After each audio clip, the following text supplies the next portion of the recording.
എൻ്റെ പ്രിയപ്പെട്ടവരെ, നമ്മൾ ഉടമ്പടിയിൽ അതിന് 4-5 ഫീച്ചേഴ്സാണുള്ളത്. നമ്മൾ ഉടമ്പടിയിലാണോ അല്ലയോ എന്ന ഇൻഡിക്കേറ്റർ എന്താ? അല്ലെങ്കിൽ നമ്മുടെ ഉടമ്പടി ദൈവം അംഗീകരിച്ചിട്ടുണ്ടോ ഇല്ലയോ എന്നെങ്ങനെ അറിയാൻ പറ്റും? അതിന് കുറഞ്ഞത് ഒരു 4 ഫീച്ചേഴ്സ് ഉണ്ടാകും.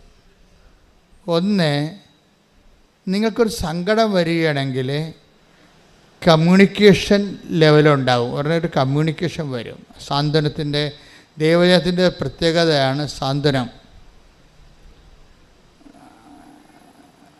അപ്പോൾ സാന്ത്വനത്തിൻ്റെ ഒരു കമ്മ്യൂണിക്കേഷൻ. അതുകൊണ്ടാണ് നിങ്ങളോട് എപ്പോഴും അരമണിക്കൂർ ബൈബിൾ വായിക്കണമെന്ന് പറയത്തില്ലേ? ഈ ആൾക്ക് സാന്ത്വനം കിട്ടുമ്പോൾ നമുക്കറിയാമല്ലോ, വേർഡ് ഓഫ് ഗോഡിലൂടെ മാത്രമേ ദൈവം കമ്മ്യൂണിക്കേറ്റ് ചെയ്യത്തുള്ളൂ സാധാരണ. അത് നിങ്ങൾക്ക് ആ ദൈവത്തിൻ്റെ സാന്ത്വനം കിട്ടാൻ വേണ്ടിയാണ് നിങ്ങൾ വചനം അരമണിക്കൂർ വെച്ച് എല്ലാ ദിവസവും വായിക്കാൻ പറയണത്. ഇൻ കേസ് എന്തെങ്കിലും കാഷ്വാലിറ്റി ഉണ്ടായി നിങ്ങൾ പെട്ടുപോയാൽ ദൈവത്തിൻ്റെ മനസ്സ് നിങ്ങളോട് പറയണത് വചനത്തിൻ്റെ മീഡിയ ഉപയോഗിച്ചിട്ടായിരിക്കും. അതുകൊണ്ടാണ് നിങ്ങളോട് പറയണത് നിങ്ങൾ അരമണിക്കൂർ വചനം വായിക്കണം. ഇഷ്ടമുള്ള സ്ഥലത്ത് നിന്ന് വായിക്കാം, അല്ല ആദ്യം മുതൽ അവസാനം വരെ വായിക്കണമെന്ന് നിർബന്ധമില്ല. തുറക്കുമ്പോൾ സങ്കീർത്തനമോ സുവിശേഷമോ എന്താണ് നിങ്ങൾക്ക് ദൈവം തരണത് അത് വായിക്കണം. വായിക്കുമ്പോൾ മനസ്സിലാകാതിരിക്കുന്ന ഒരു പ്രശ്നവും ഇല്ല. അത് ഈ കത്തോലിക്കർ മാത്രമേ പറയത്തുള്ളൂ മനസ്സിലാകണില്ലെന്ന്. ബാക്കി എല്ലാവരും പറയും പെട്ടെന്ന് മനസ്സിലാകുന്നുണ്ടെന്ന് പറയും. അത് നിങ്ങൾ അന്വേഷിച്ചാൽ മതി എന്താ കാര്യമെന്ന്. ഇത് വായിക്കാൻ ഭയങ്കര പാടാണ്, മനസ്സിലാകുന്നില്ലെന്ന് കൂടുതൽ എന്നോട് പറഞ്ഞിരിക്കുന്നത് എല്ലാം കത്തോലിക്കരാണ്. പെട്ടെന്ന് മനസ്സിലാകുമെന്ന് പറയുന്നത് ഹൈന്ദവ സഹോദരങ്ങളാണ്. എന്താ കാര്യം വെച്ചാൽ ഇതിൻ്റെ മനസ്സിലാകേണ്ട ഒരു അഭിഷേക തലമുണ്ട്. അതിന് ഒരു അഭിഷേക തലമുണ്ട്. ദൈവം നമ്മളോട് കമ്മ്യൂണിക്കേറ്റ് ചെയ്യണമെന്നാണ്. അതിനുപയോഗിക്കുന്ന ലളിതമായ വാക്കുകളാണ് ബൈബിളിലുള്ളത്. ഞാൻ ഈ ദിവസം അനു വിജയൻ്റെ ഒരു സാക്ഷ്യം കേൾക്കിയിരുന്നു. അപ്പം അനു വിജയനെ സംബന്ധിച്ചിടത്തോളം അവൾ പണയം വെച്ച് വീട്ടിലുണ്ടായിരുന്ന സ്വർണ്ണമാല പണയം വെച്ച് ഉടമ്പടി എടുത്ത ആളാണ്. അപ്പം അതിൻ്റെ അകത്ത് ഇൻവെസ്റ്റ്മെൻറ്റ് അപ്പം തന്നെ അതിൻ്റെ അകത്ത് ചോദ്യം ചെയ്യപ്പെടാത്ത ഇൻവെസ്റ്റ്മെൻറ്റായി. ഇതിൻ്റെ ഇൻവെസ്റ്റ്മെൻറ്റ് ലെവൽ സത്യസന്ധമായാൽ പെട്ടെന്ന് അടയാളങ്ങൾ സ്പീഡപ്പാകും. ദൈവത്തിന് ഒരു സംശയം തോന്നരുത്. ഓരോരുത്തരൊക്കെ ഉടമ്പടി എടുക്കുന്നുണ്ട്, ഇനിയിപ്പോൾ അതിൻ്റെ കുറവൊന്നും വേണ്ട, എന്നാൽ നമുക്ക് ആലപ്പുഴ പോയേക്കാം എന്നൊക്കെ വിചാരിച്ച് അങ്ങനെ ഉടമ്പടി എടുക്കുന്നവരുണ്ട്. അപ്പോൾ അതിൻ്റെ ദൈവത്തിന് അറിയാം അതൊരു ഫേക്ക് കേസാണ്. അവർക്ക് ഇതുകൊണ്ട് വലിയ അത്യാവശ്യമൊന്നുമില്ല, അവർക്ക് അത്ര ഉണ്ട് വലിയ ഇതിനകത്ത് ആശ്രയിക്കണമെന്നുമില്ല. ഇപ്പോൾ എല്ലാവരുമൊക്കെ എടുക്കുന്നുണ്ടല്ലോ, കൂട്ടുകാരും നാട്ടുകാരൊക്കെ എടുക്കുന്നുണ്ട്. ഇനിയിപ്പോൾ അതിൻ്റെ ഒരു കുറവ് നമുക്കുണ്ടാവേണ്ടെന്ന് വിചാരിച്ചുകൊണ്ട് ഒരു സാധാരണ ലെവലിലെടുക്കും. അപ്പോഴും ദൈവത്തെ നമ്മൾ ശ്രദ്ധിക്കേണ്ടതേ, എപ്പോഴും ഉടമ്പടി ശ്രദ്ധിക്കേണ്ടത് ഇത് എപ്പോഴും അച്ഛൻ പറഞ്ഞ ഒരേ വാക്കാണ്, ഇതൊരു ബൈലാറ്ററൽ എഗ്രിമെൻ്റാണ്. ഉഭയകക്ഷി ആയിട്ടുള്ളൊരു ധാരണാപത്രമാണ്. എന്ന് വെച്ച് കഴിഞ്ഞാൽ നമ്മളൊരു കക്ഷിയാണ് അവിടെ. പ്രാർത്ഥനയും നമ്മളൊരു കക്ഷിയല്ല, ആർക്കും വേണ്ടി പ്രാർത്ഥിക്കാം. അതിനകത്ത് കമ്മിറ്റ്മെൻറ്റ്സ് ഒന്നുമില്ല, നിബന്ധനകളൊന്നുമില്ല. ഉടമ്പടി വരുമ്പോൾ നമ്മളൊരു ഈക്വൽ പാർട്ട്ണറായിട്ട് വരും, ഒരു തുല്യ പങ്കാളിയായിട്ടാണ് വരുന്നത്. ഈ തുല്യ പങ്കാളി വരുമ്പോൾ ഉണ്ടാകുന്നൊരു പ്രശ്നം, ഉടമ്പടി വാഗ്ദാനങ്ങളുടെ അവകാശികളായിട്ട് വരും. അത് 1-2 വാഗ്ദാനമല്ല, ദൈവം ലോകം സൃഷ്ടിച്ച കാലം മുതൽ മനുഷ്യരാശിയുടെ വ്യത്യസ്തങ്ങളായ കാലാവസ്ഥയ്ക്കുണ്ടായിട്ടുള്ള പ്രതിസന്ധികളെ അതിജീവിക്കുന്നതിന് വേണ്ടി അതാത് കാലത്ത് കൊടുത്തിരിക്കുന്ന അപ്ഡേഷനോട് കൂടിയിട്ടുള്ള വാഗ്ദാനങ്ങൾക്ക് മുഴുവൻ നമ്മൾ അവകാശികളായിട്ട് വരികയാണ്. അപ്പോൾ ഉടമ്പടി എടുക്കുമ്പോൾ നമുക്ക് സാധാരണ പ്രാർത്ഥിക്കുന്ന പോലെ പ്രാർത്ഥിക്കുമ്പോൾ ഇതിനെക്കുറിച്ച് we are not bother about it. അറിയത്തില്ല നമുക്ക് ഇതിൻ്റെ അകത്ത് എന്ത് പ്രാർത്ഥിക്കുമ്പോൾ ഒരു വിഷയം വന്ന് നമ്മൾ പ്രാർത്ഥിച്ചു, അത്രേ ഉള്ളൂ. അത് കിട്ടിയാൽ കിട്ടും, അല്ലെങ്കിൽ പോകാം. പക്ഷേ ഉടമ്പടി അത് പോകത്തില്ല, പോകേണ്ട കാര്യമില്ല. കാര്യം അത് ബൈലാറ്ററൽ എഗ്രിമെൻറ്റാണ്. പിന്നെ നമുക്ക് വരുന്ന ഒരു സീരിയസ്നെസ് എന്ന് പറയണത് നമ്മൾ ഉടമ്പടിയിൽ നമ്മൾ ആ നിബന്ധനകളെ കൃത്യമായിട്ട് പാലിച്ചെന്ന് നമ്മൾ ഉറപ്പ് വരുത്തണം. അപ്പോൾ ഉറപ്പ് വരുമ്പോൾ നമ്മുടെ ക്ലെയിം കൂടിക്കൊണ്ടിരിക്കും. അങ്ങനെ ക്ലെയിം. അതുകൊണ്ടാണ് ഞാൻ ഈ അച്ഛൻ പറഞ്ഞത് കണ്ണ് കാണാൻ പാലാത്തവരൊക്കെ ഒന്ന് ഉടമ്പടി എടുക്കണമെന്ന് പറഞ്ഞതിൻ്റെ കാര്യം. അവരാദ്യം കണ്ണ് കാണാൻ വേണ്ടി പ്രാർത്ഥിക്കും. ബൈബിൾ ഇപ്പോൾ എൻ്റെ അടുത്ത് വരും, ബൈബിൾ വായിച്ചാൽ ഇല്ല കണ്ണ് കാണാൻ പാടില്ല. ഞാൻ പറഞ്ഞ് വീട്ടിലിരിക്കാൻ പറ്റും, വല്ല കാര്യമുണ്ടോ കെട്ടിയെടുത്തിട്ട് വരാൻ? അല്ല, കണ്ണ് കാണാൻ പാടില്ലാത്തവരും ഉടമ്പടി എടുക്കരുത്.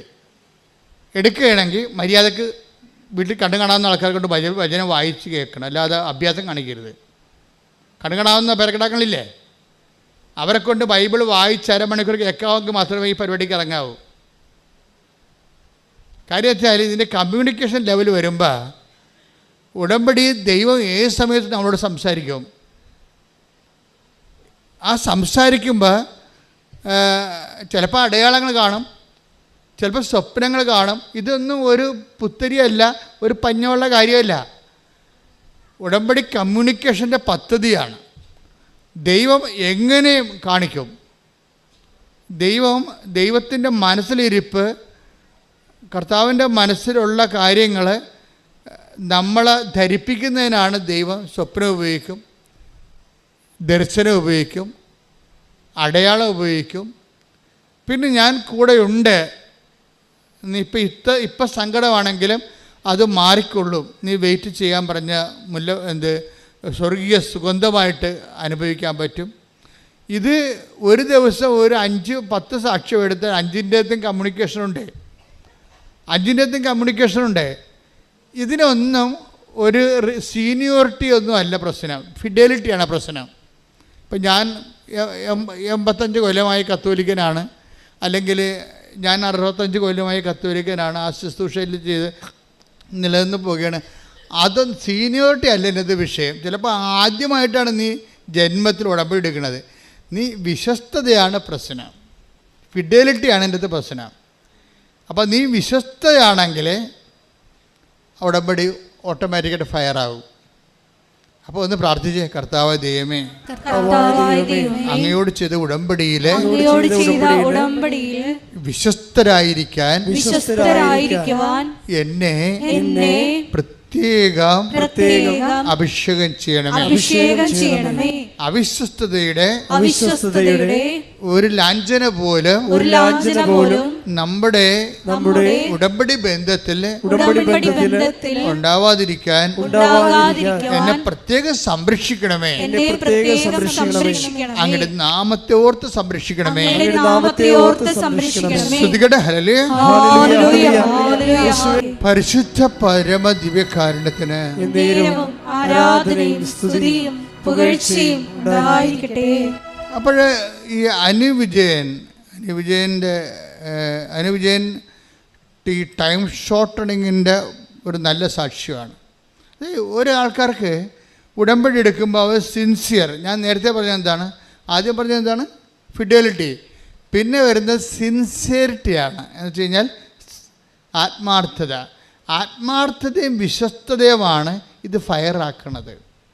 അല്ലാതെ നിങ്ങൾക്ക് ആർക്കും നിലവിളിച്ചിട്ട് കാര്യമൊന്നുമില്ല. ഇപ്പോൾ ചില ആൾക്കാർക്ക് വിചാരിക്കും നിലവിളിച്ച് ദൈവത്തെ പേടിപ്പിക്കാവുന്ന ഒരു കണിയും നടക്കത്തില്ല. നിങ്ങളെൻ്റെ നിലവിളി കുറേ ദൈവം കണ്ടിട്ടുള്ളതാണ്. കാര്യം കണ്ടു കഴിയുമ്പോൾ നിങ്ങൾ തോന്നിയ ദിവസം കാണിക്കണം, ദൈവം കണ്ടിട്ടുള്ളതാണ്. അപ്പോൾ ഈ കണ്ണീര് കള്ളക്കണ്ണീരാണെന്നുള്ളത് കാര്യം. ഒരിക്കൽ കണ്ണീരിട്ട് കാര്യം സാധിച്ചതിന് ശേഷം പിന്നീട് നിങ്ങൾ ദൈവത്തിനെതിരെ ജീവിക്കും. പിന്നെ കണ്ണീര് വരുമ്പോൾ ദൈവം പറയും ഇത് കള്ളക്കണ്ണീരാണ്, ഇപ്പോൾ കാര്യം കാണാൻ വേണ്ടിയുള്ള തൽക്കാലത്തേക്കുള്ള അഭ്യാസമാണെന്ന് പറയും. പറഞ്ഞ മനസ്സിലായില്ലേ? എന്നുവെച്ചാൽ ഒരിക്കൽ നിങ്ങൾ കണ്ണീരിട്ട് ദൈവത്തിലേക്കെന്ന് കാര്യം സാധിക്കും. അപ്പോൾ നിങ്ങൾക്ക് വിചാരിക്കും കരഞ്ഞ് പ്രാർത്ഥിക്കുമ്പോൾ ആന കൂനിയെന്നൊക്കെ പറയും, ബൈബിളൊക്കെ ഉണ്ട് കരഞ്ഞ് പ്രാർത്ഥിക്കണേക്കെ. പക്ഷെ നിങ്ങൾ കരഞ്ഞ് പ്രാർത്ഥിച്ച് ആ കാര്യം കണ്ടതിന് ശേഷം പിന്നെ നിങ്ങൾ ദൈവത്തെ മറക്കും, മറന്ന പോലെ ജീവിക്കും, അല്ലെങ്കിൽ മറന്ന പോലെ പെരുമാറും.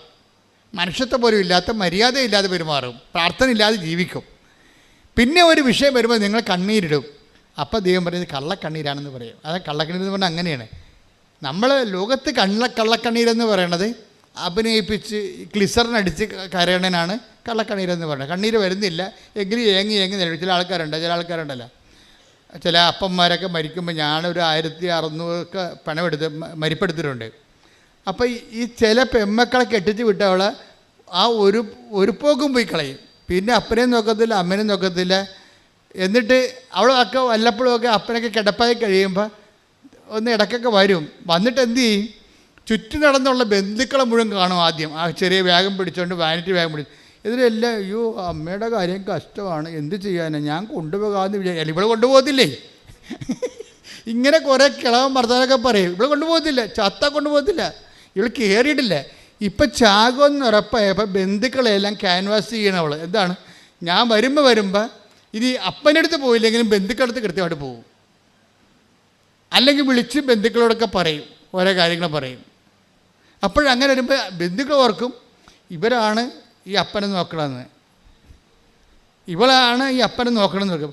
എന്നിട്ട് മരിച്ചു കഴിയുമ്പോൾ ഒരു ഭയങ്കര കരച്ചിലുണ്ട്. കറുത്ത ഉടുപ്പൊക്കെ മേടിച്ച് വെച്ചിരിക്കുകയാണ് അപ്പം മരിക്കാൻ വേണ്ടി, ആ സമയത്ത് ഇടാൻ വേണ്ടി. എന്നിട്ടൊരു വല്ലാത്ത കരച്ചിലുണ്ട്. അപ്പോൾ എനിക്കറിയാം, ഞാൻ ഇടവക വികാരി കാരണം ഇനി അപ്പനെ നോക്കി ആരാണ് അമ്മ നോക്കി ആരാണെന്നറിയാം. അപ്പോഴേ അവിടുത്തെ ആ മരുമകളായിരിക്കും അപ്പനെ നോക്കിയിരിക്കണം അവസാന കാലങ്ങളിൽ. അവളല്ല ഞാനാണ് നോക്കിയതെന്ന് പെണമെടുക്കാമെന്ന് ആൾക്കാർ ധരിപ്പിക്കാൻ വേണ്ടിയാണ് ഇവൾ കിടന്ന് മോങ്ങണം ഇപ്പോൾ ഈ അഭ്യാസം കാണിക്കണത്. അമ്മയാണ് മരിച്ചു കിടക്കണമെന്നുണ്ടെങ്കിൽ ആ കമന്നടിച്ച് അമ്മയുടെ പിണത്തിൻ്റെ അടുത്ത് വീണച്ച് കമ്മലടിച്ചിട്ട് പോകും. എന്തെല്ലാം അഭ്യാസങ്ങളാണ്. എല്ലാ പെമ്മക്കളും ഇങ്ങനെ പറയുകയല്ല, ഇതിനാണ് കള്ളക്കണ്ണീരെന്ന് പറയണത്. പക്ഷേ ബൈബിളിൽ കള്ളക്കണ്ണീരെന്ന് പറഞ്ഞാൽ അതല്ല. ബൈബിളിൽ കള്ളക്കണ്ണീരെന്ന് പറയണത് എന്താണ്? അതായത് നമ്മളൊരിക്കൽ കരഞ്ഞ് ദൈവത്തിനടുക്കെന്ന് കാല് പിടിച്ച് കാര്യം കണ്ട്, എന്നിട്ട് നമ്മൾ തോന്നിയ മാസം ജീവിച്ച് ദൈവം ഇല്ലാത്ത പോലെ ജീവിച്ച്, പിന്നെ ഒരു ദിവസം ഒരു വിഷയം വരുമ്പോൾ പിന്നെ നമ്മൾ പഴയ ആ നമ്പർ എടുക്കും. അതിനാണ് കള്ളക്കണ്ണീരെന്ന് പറയുന്നത്. കാര്യം അപ്പോൾ ദൈവം പറയും, ദൈവം എപ്പോഴും ഇവിടെ നിങ്ങളെ എനിക്കറിയാമെന്ന് പറയും. സ്തുതിക്കട്ടെ, ഹല്ലേലൂയ, ഹല്ലേലൂയ, ഹല്ലേലൂയ, ഹല്ലേലൂയ, യേശുവേ സ്തുതി, ഹല്ലേലൂയ, ഹല്ലേലൂയ, ഹല്ലേലൂയ.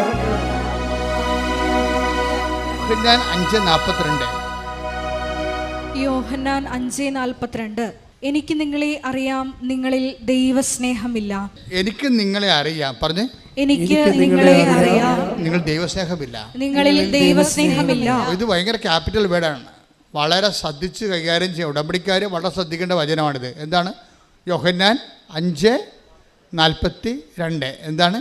എനിക്ക് നിങ്ങളെ അറിയാം. അത് തന്നെ, ഓർഡർ തമ്മവ ആളറിയാം, അത്ര.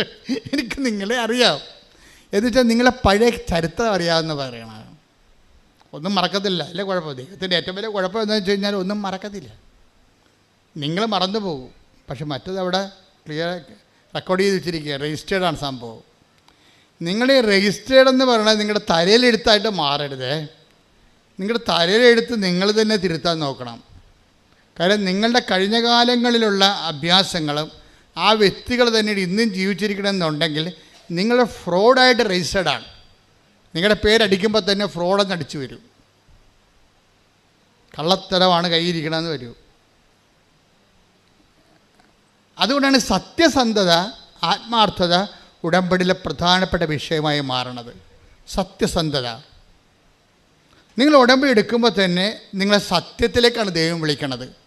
പിന്നെന്താണ്? ആത്മാർത്ഥത്തിലേക്ക് വിളിക്കണത്. അതിന് ദൈവം പുതിയ മനുഷ്യൻ എന്ന് പറയും. പുതിയ മനുഷ്യൻ ബൈബിൾ ഉപയോഗിക്കുന്ന ഏറ്റവും വലിയൊരു സംജ്ഞയാണ് പുതിയ മനുഷ്യൻ. നിങ്ങൾ പറഞ്ഞില്ലേ ഈ വീട് ഇരുട്ടുകുത്തി കിടക്കുകയാണ്, ഇതിൻ്റെ കയറുമ്പോൾ തന്നെ നെഗറ്റീവ് പവറാണെന്നൊക്കെ പറഞ്ഞ് നിങ്ങൾ ചുമ്മാ കള്ളത്തിലൊക്കെ പറയത്തില്ലേ. കുറേ ആൾക്കാരിങ്ങനെ അടിച്ച് തലക്കയറ്റിരിക്കണേ, അവിടെ നെഗറ്റീവ് പവറാണ്. ഒരു മണ്ണാങ്കട്ടയില്ല. മര്യാദക്ക് നിങ്ങൾ സത്യസന്ധരായി കഴിഞ്ഞാൽ, ദൈവദൃശ്യ ആത്മാർത്ഥമായി കഴിഞ്ഞാൽ വെളിച്ചം എങ്ങനെ വരുമെന്നറിയാം. ഇപ്പോൾ അനുവിജയം തന്നെ എന്താ പറയണത്? എൻ്റെ വീട്ടിൽ ഇരുട്ടായിരുന്നു, ഇപ്പോഴേ കർത്താവിൻ്റെ വെളിച്ചം വീശെന്നാണ് പറഞ്ഞത്. കൈയടിച്ച് കർത്താവ് പരിശുദ്ധ പരമ ദിവ്യകാരുണ്യത്തിന് ആരാധനയും സ്തുതിയും പുകഴ്ചയും ഉണ്ടായിരിക്കട്ടെ. വായിച്ചോളൂ. വെളിപാട് 21:1 ഒരു പുതിയ ആകാശവും പുതിയ ഭൂമിയും ഞാൻ കണ്ടു. ആദ്യത്തെ ആകാശവും ആദ്യത്തെ ഭൂമിയും കടന്നുപോയി, കടലും അപ്രത്യക്ഷമായി. കടലും അപ്രത്യക്ഷമായെന്ന് പറയുമ്പോഴേ ബൈബിളിൽ എപ്പോഴും ഈ കടല് സങ്കടങ്ങളുടെ ഒരു പ്രതീകമാണ്. ഈ സങ്കടങ്ങൾ അപ്രത്യക്ഷമാകുന്ന ഒരു സമയമുണ്ട്. ഒരു വ്യക്തി ദൈവസ്നേഹം നിറഞ്ഞ് ആ ദൈവസ്നേഹത്തിൽ ആന്തരിക അഭിഷേകം കിട്ടിക്കഴിഞ്ഞാൽ നിലവിലുള്ള സങ്കടമായിട്ട് അനുഭവിക്കാത്തൊരവസ്ഥ വരും. ഇതിനാണ് പുതിയ ആകാശം എന്നൊക്കെ പറയണത്. നമ്മുടെ മുമ്പിലുള്ള അപ്പൻ രോഗിയായിട്ടായിരിക്കാം, ചിലപ്പോൾ രോഗം മാറി കാണത്തിലിരിക്കും, പക്ഷെ നമ്മൾ മാറി ആ രോഗത്തെ കാണാനുള്ള നിരാശ, സങ്കടം, അതുപോലെ തന്നെ ഡിപ്രഷൻ, ഇങ്ങനെ കുറേ സാധനങ്ങൾ മാറി പുതിയ ആകാശത്തിലേക്ക് വരികയാണ്. നമ്മൾ പ്രാർത്ഥിക്കുക, കർത്താവായ ദൈവമേ, കർത്താവായ ദൈവമേ, അങ്ങയോടുള്ള സ്നേഹത്താൽ അങ്ങയുടെ വചനം സത്യസന്ധമായി ആത്മാർത്ഥമായി പാലിക്കുന്നതിലൂടെ അങ്ങയോട് ചെയ്ത ഉടമ്പടിയിൽ വിശ്വസ്തരായി ജീവിക്കുന്നതിലൂടെ എനിക്ക് ദൈവസ്നേഹത്തിന്റെ ആന്തരിക അഭിഷേകം നൽകണമേ. പരിശുദ്ധ പരമദിവ്യകാരുണ്യത്തിന് ആരാധനയും സ്തുതിയും പുകഴ്ചയും ഉണ്ടായിരിക്കട്ടെ. നമുക്ക് അതായത് നിങ്ങൾ ഉടമ്പടിയുടെ ആന്തരിക അഭിഷേകം പ്രാപിച്ചിട്ടുണ്ടോ ഇല്ലയോ എന്നറിയണമെങ്കിൽ നഷ്ടപ്പെടുമ്പോൾ ഒരു പത്രം നിങ്ങൾ കൊടുക്കുകയാണ്. അപ്പോൾ മഴയാണ്, ഓട്ടോറിക്ഷക്കാരുടെ അടുത്താണ് പോയി പത്രം കൊടുക്കണമെന്ന് വിചാരിച്ചോ, അല്ലെങ്കിൽ വീട്ടിൽ പത്രം കൊണ്ട് ഇറങ്ങിയപ്പോൾ അപ്പം നിങ്ങൾക്കെതിരാണ്. അപ്പൻ എവിടെയെങ്കിലും പോട്ടെ, എന്നിട്ട് ഞാൻ പത്രം കൊണ്ട് ഇറങ്ങാം. അല്ലെങ്കിൽ അപ്പൻ ചുമ്മാ വേണമെങ്കിൽ എൻ്റെ തന്തയ്ക്ക് വിളിക്കും, പുള്ളിയെ തന്നെയാണ് വിളിക്കണമെങ്കിലും വെറുതെ എന്തിനാണ് തന്തയ്ക്ക് വിളിയാക്കണം? അപ്പനെ തന്നെയാണ് വിളിക്കണത് അപ്പൻ. പക്ഷേ എന്തിനാണ് രാവിലെ പുള്ളിക്ക് പണിയുണ്ടാക്കുന്നത്? പുള്ളി പോട്ടെ പോയിട്ട് പത്രം കൊണ്ട് ഇറങ്ങാമെന്ന് വിചാരിക്കും. അപ്പോൾ പോകുമ്പോഴും നിങ്ങളുടെ ഉള്ളിൽ ഉൾക്കണ്ട, നിങ്ങളുടെ വികാരം എന്താണ് ഉള്ളിൽ? ഉൾക്കണ്ട, സങ്കടം അല്ലെങ്കിൽ കാണുക, ഒരു പറയുക, ഇത് എങ്ങനെയെങ്കിലും ഒന്ന് കൊടുത്ത് തീർത്താൽ മതിയായിരുന്നു ഈ സാധനത്തിന്. അപ്പോൾ നിങ്ങൾ കവനൻ്റിലായിട്ടില്ല. കവനൻ്റിലാകണമെങ്കിൽ സന്തോഷം ഫീൽ ചെയ്യും. നഷ്ടപ്പെടുന്ന എല്ലാത്തിനും രോഗികളെ കാണാൻ പോകുമ്പോൾ ഭയങ്കര ഭയങ്കര പ്രസരിപ്പായിരിക്കും. നിങ്ങൾ കവനൻ്റിലാണോ ഇല്ലേ എന്നുള്ള ഇൻഡിക്കേറ്ററാണ് ഞാൻ സംസാരിക്കുന്നത്. ഇപ്പോൾ ഇൻഡിക്കേറ്റർ ഓഫ് കവനൻസ്, അതായത് കവനൻ്റിലാണോ ഇല്ലയോ എന്നുള്ള സൂചന. അതിൽ ഒരു സാധനം ആന്തരിക സന്തോഷമാണ്. രോഗികളെ കാണാൻ പോകുന്നു, അല്ലെങ്കിൽ രോഗികളുടെ അനാഥാലയത്തിൽ പോയി നഖം വെട്ടി കൊടുക്കുന്നു, ഉടുപ്പരക്കി കൊടുക്കുന്നു. അപ്പോൾ നമുക്ക് ത്രില്ലടിക്കും, നമുക്ക് ഉള്ളിൽ ഭയങ്കര സന്തോഷം തോന്നും നമുക്ക്. അപ്പോൾ ആന്തരിക സന്തോഷം. അപ്പോൾ ദാറ്റ് മീൻസ് നിങ്ങൾക്ക് ആത്മാവിൻ്റെ കൃപ കിട്ടി, നിങ്ങൾ കർത്താവിൻ്റെ ലൈനിൽ ഉടമ്പടിയിലാണ്. അതറിയണമെങ്കിൽ സുവിശേഷം 13:44 എടുത്ത് ശ്രുതിക്കട്ടെ. ഹല്ലേലൂയ. നിങ്ങൾക്ക് ആന്തരികമായ സന്തോഷം പാടുമ്പോഴും ഉണ്ടാകണം. നിങ്ങൾക്ക് ഫീൽ ചെയ്യണം ദൈവത്തെ ആരാധിക്കുകയാണെന്ന് നിൻ്റെ മനസ്സിൻ്റെ ഉള്ളിരുന്നുകൊണ്ട് നിങ്ങൾക്ക് ആന്തരികമായ ഒരു സന്തോഷം ഉണ്ടാകട്ടെ. ഇത് ഇവിടെ 13:44. സ്വർഗരാജ്യം വയലിൽ ഒളിച്ചു വച്ചിരിക്കുന്ന നിധിക്ക് തുല്യം. അത് കണ്ടെത്തുന്നവൻ അത് മറച്ചു വയ്ക്കുകയും സന്തോഷത്തോടെ പോയി തനിക്കുള്ളതെല്ലാം വിറ്റ് ആ വയൽ വാങ്ങുകയും ചെയ്യുന്നു. ഇത് ഒരു പ്രധാനപ്പെട്ട വചനമാണ്. ഉടമ്പടിയുമായി ബന്ധപ്പെട്ട് കണക്റ്റഡാണ് അത്. എന്നുവെച്ചാൽ ഇത് മത്തായിയുടെ സുവിശേഷമാണ് 13:44. അല്ല, ദൈവരാജ്യം നിങ്ങൾക്കറിയാമല്ലോ. ഈ ഉടമ്പടിയുടെ ആത്യന്തിക ലക്ഷ്യം എന്താണ്? ദൈവരാജ്യമാണ്. ദൈവരാജ്യം എന്ന് പറഞ്ഞാൽ എന്താണ്? ദൈവഭരണം, റെയിൻ ഓഫ് ഗോഡ്. നമ്മുടെ ജീവിതത്തിൻ്റെ എല്ലാ മണ്ഡലങ്ങളിലും ദൈവഭരണം ഉറപ്പ് വരുത്തിയാൽ ഉടമ്പടി എണ്ണയിട്ട് യന്ത്രം പോലെ ഓട്ടോമാറ്റിക്കായിട്ട് വർക്കൗട്ട് ചെയ്യും. ഉടമ്പടി ഉറപ്പ് വരുത്തിയിട്ട് ദൈവരാജ്യത്തേക്കാൾ പോണതിനേക്കാൾ നല്ലത് ദൈവരാജ്യം ഉറപ്പ് വരുത്തിയിട്ട് ഉടമ്പടി ഓട്ടോമാറ്റിക്കായിട്ട് വർക്ക് ചെയ്യാനാണ്. അപ്പോൾ ദൈവരാജ്യം എന്താണ്? ഒരു വിഷയം. ഇപ്പം ഇന്നലെ ഒരു കേസ് ഞാനെടുത്ത്, അപ്പോൾ അദ്ദേഹത്തിൻ്റെ വൈഫ് വഴക്കിട്ട് പോയിരിക്കുകയാണ്.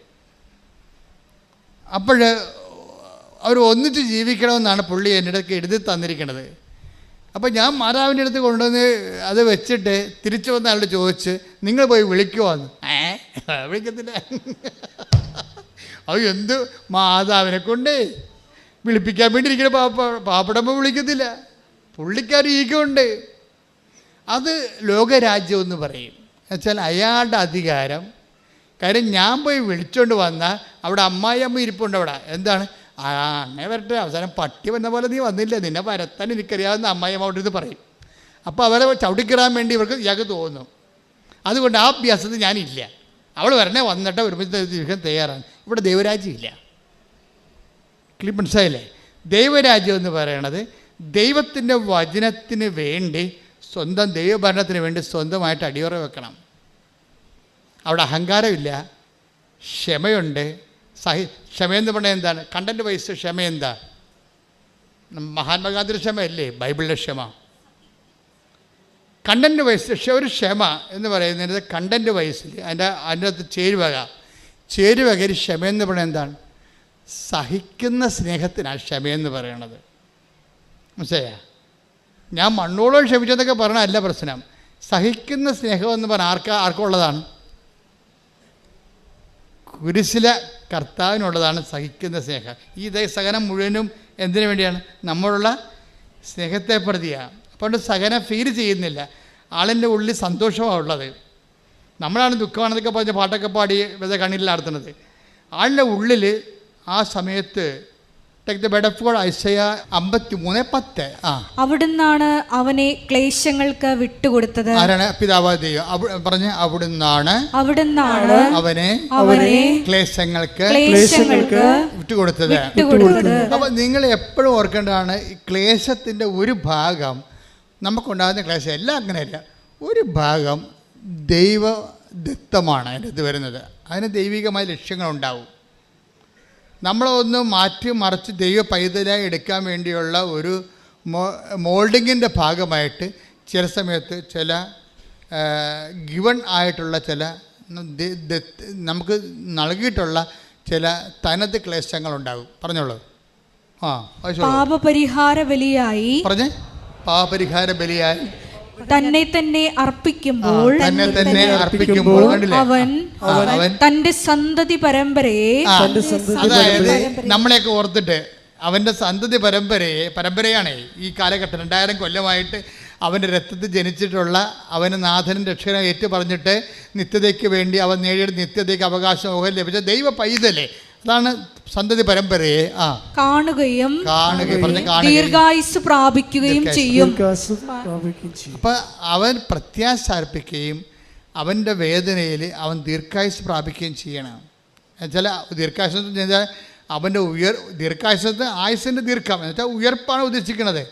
അവൻ പീഡാനുഭവത്തിൻ്റെ സമയത്ത് തന്നെ തിരുവുദ്ധാനത്തിൻ്റെ ആന്തരിക സന്തോഷം അനുഭവിച്ചവനാണ് ക്രിസ്തു. കൈയടിച്ച് കർത്താവ് പരിശുദ്ധ പരമദിവ്യകാരുണ്യത്തിന് അപ്പോൾ എൻ്റെ മക്കൾ എപ്പോഴും ശ്രദ്ധിക്കേണ്ടതാണ്, ഈ ഐസയ 53:10 മറന്നു പോകരുത്. അതായത് നമ്മുടെ ക്ലേശങ്ങളിൽ തന്നെ, ഓരോ ക്ലേശങ്ങളിലും തന്നെ നമ്മുടെ തിരുവുദ്ധാനത്തിൻ്റെ വിത്തുകൾ ഉൾപ്പെട്ടിട്ടുണ്ടത്. പക്ഷെ നിങ്ങൾ ക്ലേശങ്ങളെ ക്രിസ്തുവിൻ്റെ നാമത്തെ പ്രതി ദൈവസ്നേഹത്തോടെയാണ് ക്ലേശങ്ങളെ അക്സെപ്റ്റ് ചെയ്യേണ്ടത്. ആ ഒരു ഫോർമാറ്റ് തന്നെയാണ് ഈ 13:44 എന്താണ് 13:44 എന്താ പറയണത്? നിങ്ങൾ ദൈവരാജ്യം കണ്ടെത്തി കഴിഞ്ഞാൽ പിന്നെന്ത് ചെയ്യും? ദൈവരാജ്യം എന്ന് പറഞ്ഞത് ക്രിസ്തുവാണേ. അതായത് നമ്മുടെ ജീവിതം ഇപ്പം തന്നെ ഈ മനുഷ്യൻ കർത്താവിൻ്റെ നാമത്തെ പ്രതി ഞാൻ പോയി ജീവിത പങ്കായി വിളിച്ചുകൊണ്ട് വരും. അമ്മായിയമ്മെന്ന് പറഞ്ഞാലും നാളെ ഞാൻ വിളിച്ചുകൊണ്ട് വന്ന കാരണം ഭാര്യ ചില മുഷ്കത്തടമൊക്കെ വീട്ടിൽ കാണിക്കുക. ചില പെണ്ണുങ്ങളെ, നിങ്ങളൊന്നും അല്ല കേട്ടോ, നിങ്ങൾക്ക് എന്നെ കണ്ണു പിടിച്ച് നോക്കേണ്ട കാര്യമില്ല. ചില പെണ്ണുങ്ങളെ നമ്മൾ വിളിച്ചുകൊണ്ട് പോയി കഴിഞ്ഞാൽ അവൾ വന്നാൽ പിന്നെ നമ്മുടെ തലയിൽ കയറിയിരിക്കും. അത് ഇയാൾക്കറിയാം, ചില പെണ്ണുങ്ങളുടെ സ്വഭാവമാണെന്നറിയാം. അപ്പോൾ അതുകൊണ്ട് അവൾ ഞാനേ വരട്ടെ, ഞാൻ സ്വീകരിച്ചോളാം, അപ്പോൾ അടങ്ങി ഒതുങ്ങി വീട്ടിൽ കഴിയുമല്ല എന്നാണ് ഇയാൾ പറയണത്. പക്ഷെ അതിനകത്ത് ദൈവരാജ്യമില്ല. ദൈവരാജ്യം എന്താണ്? ഇവളോ ഇവളുടെ അമ്മയോ ഇവൻ്റെ ജീവിതമോ ഇവളല്ല എൻ്റെ കക്ഷി ആരാണ്? ക്രിസ്തുവാണ്. ക്രിസ്തുവിനെ പ്രതി ഞാൻ പോകും. നാണം കെട്ടാലും ആക്ഷേപം സഹിച്ചാലും അത് ക്രിസ്തുവിൻ്റെ സഹനത്തിൻ്റെ കൂടെ വെക്കുമ്പോൾ ക്രിസ്തുവിൻ്റെ പുനരുദ്ധാനം ഞാൻ അവകാശിയാക്കും. കൈയടിച്ച് ശ്രദ്ധിക്കട്ടെ. ഹല്ലേലൂയ. പരമദിവ്യകാരുണ്യത്തിന് ആരാധനയും സ്തുതിയും പുകഴ്ചയും ഉണ്ടായിരിക്കട്ടെ. അപ്പോൾ നമ്മൾ ഉടമ്പടിയിലായോ എന്നറിയാനുള്ള ഇൻഡിക്കേറ്ററാണ്. ഇപ്പോൾ കറണ്ട് ഉണ്ടോ ഇല്ലേ എന്നറിയാൻ വേണ്ടി ഒരു ഇൻഡിക്കേറ്റർ ലാമ്പ് ഉണ്ടാവും അല്ലേ? അത് നമ്മൾ രാത്രിയിലും ആ ഇൻഡിക്കേറ്റർ ലാമ്പ് അവിടെ കിടക്കും. അപ്പോൾ അതിൽ കറണ്ട് ഇല്ലെങ്കിൽ ഇൻഡിക്കേറ്റർ ലാമ്പ് കെട്ടുപോകും. നമ്മൾ ഉടമ്പടിയിലാണോ എന്നറിയാനുള്ള ഒരു ഇൻഡിക്കേറ്ററാണ് ഈ ആന്തരിക സന്തോഷം. മനസ്സിലായില്ലേ? രോഗികളെ കാണാൻ പോകുമ്പോഴും നമുക്കുള്ളിൽ സന്തോഷം ഉണ്ടാകും. അപ്പോൾ നിങ്ങൾ ഓർക്കുക, നിങ്ങൾക്ക് സന്തോഷം ഉണ്ടെങ്കിൽ ഓർക്കുക, ഈ 13-44 വർക്കൗട്ട് ചെയ്യുന്നുണ്ടെന്ന് നോക്കണം. അത് ഇൻഡിക്കേറ്ററാണ്. നിങ്ങൾ രോഗികളെ കാണാൻ പോകുമ്പോൾ ഉള്ളിൽ സന്തോഷം തോന്നുന്നുണ്ടോ? നിങ്ങൾ ഉടമ്പടിയിലാണ്. നിങ്ങൾക്ക് ഉടമ്പടി രോഗികളെ പത്രം കൊടുക്കാൻ പോകുമ്പോൾ നിങ്ങൾക്ക് സന്തോഷം തോന്നുന്നുണ്ടോ? കർത്താവിൻ്റെ നാമത്തെ എല്ലാവരും അറിയിക്കാൻ വേണ്ടി ദൈവം എന്നെ അപ്പോസ്തലന്മാരുടെ സ്ഥാനത്ത് തിരഞ്ഞെടുത്തല്ലോ കർത്താവേ, എൻ്റെ ആയുസ്സിൽ ഒത്തിരി സ്ഥലത്ത് അവസാനം വരെ നിന്നെ അറിയിക്കാൻ ഇതുപോലെ എന്നെ ഉപകരണമാക്കണമേ എന്ന് പ്രാർത്ഥിച്ചു പോകുന്ന 10,000 ആൾക്കാർ ഉടമ്പടിയിലുണ്ട്. പക്ഷേ ചില ആൾക്കാർ ഈ വീട്ടിൽ നിന്ന് ഇറങ്ങുമ്പോൾ തന്നെ അങ്ങോട്ടും ഇങ്ങോട്ടും ഞാൻ കക്കാൻ പോണ പോലെ പത്രം കൊടുക്കാൻ പോണത്.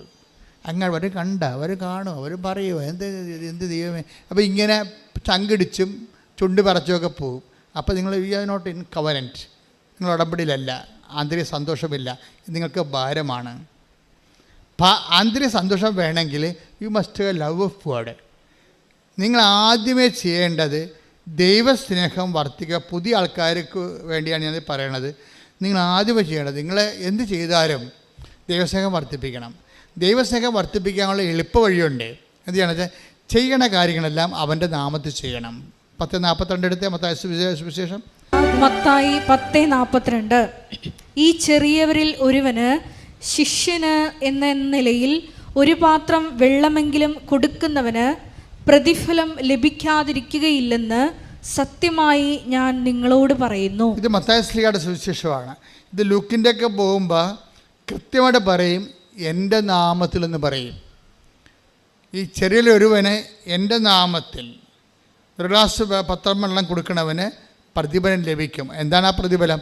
ആ പ്രതിഫലം ദൈവസ്നേഹം തന്നെയാണ്. ശരിക്കും പറഞ്ഞാൽ അനുഭവിച്ച് നോക്കിയാൽ മനസ്സാകും. നമ്മൾ ചെയ്യുന്ന കാര്യങ്ങൾ ക്രിസ്തുവിൻ്റെ നാമത്തിലേക്ക് ആ നാമത്തിൽ ആണ് ചെയ്യണതെങ്കിൽ എന്നിട്ട് ദൈവസ്നേഹം വർദ്ധിപ്പിക്കാൻ വേണ്ടി നിങ്ങൾ കാഴ്ചവെക്കണം. നിങ്ങൾ ചെയ്യണ എന്താ സംഭവിച്ചു കഴിഞ്ഞാൽ നിങ്ങൾ ചെയ്യും. നിങ്ങൾ ചെയ്യണ കാര്യങ്ങൾ നിങ്ങൾ ചെയ്യണ, ഇപ്പം നിങ്ങൾ ആശുപത്രിയിൽ പോണവരുണ്ട്.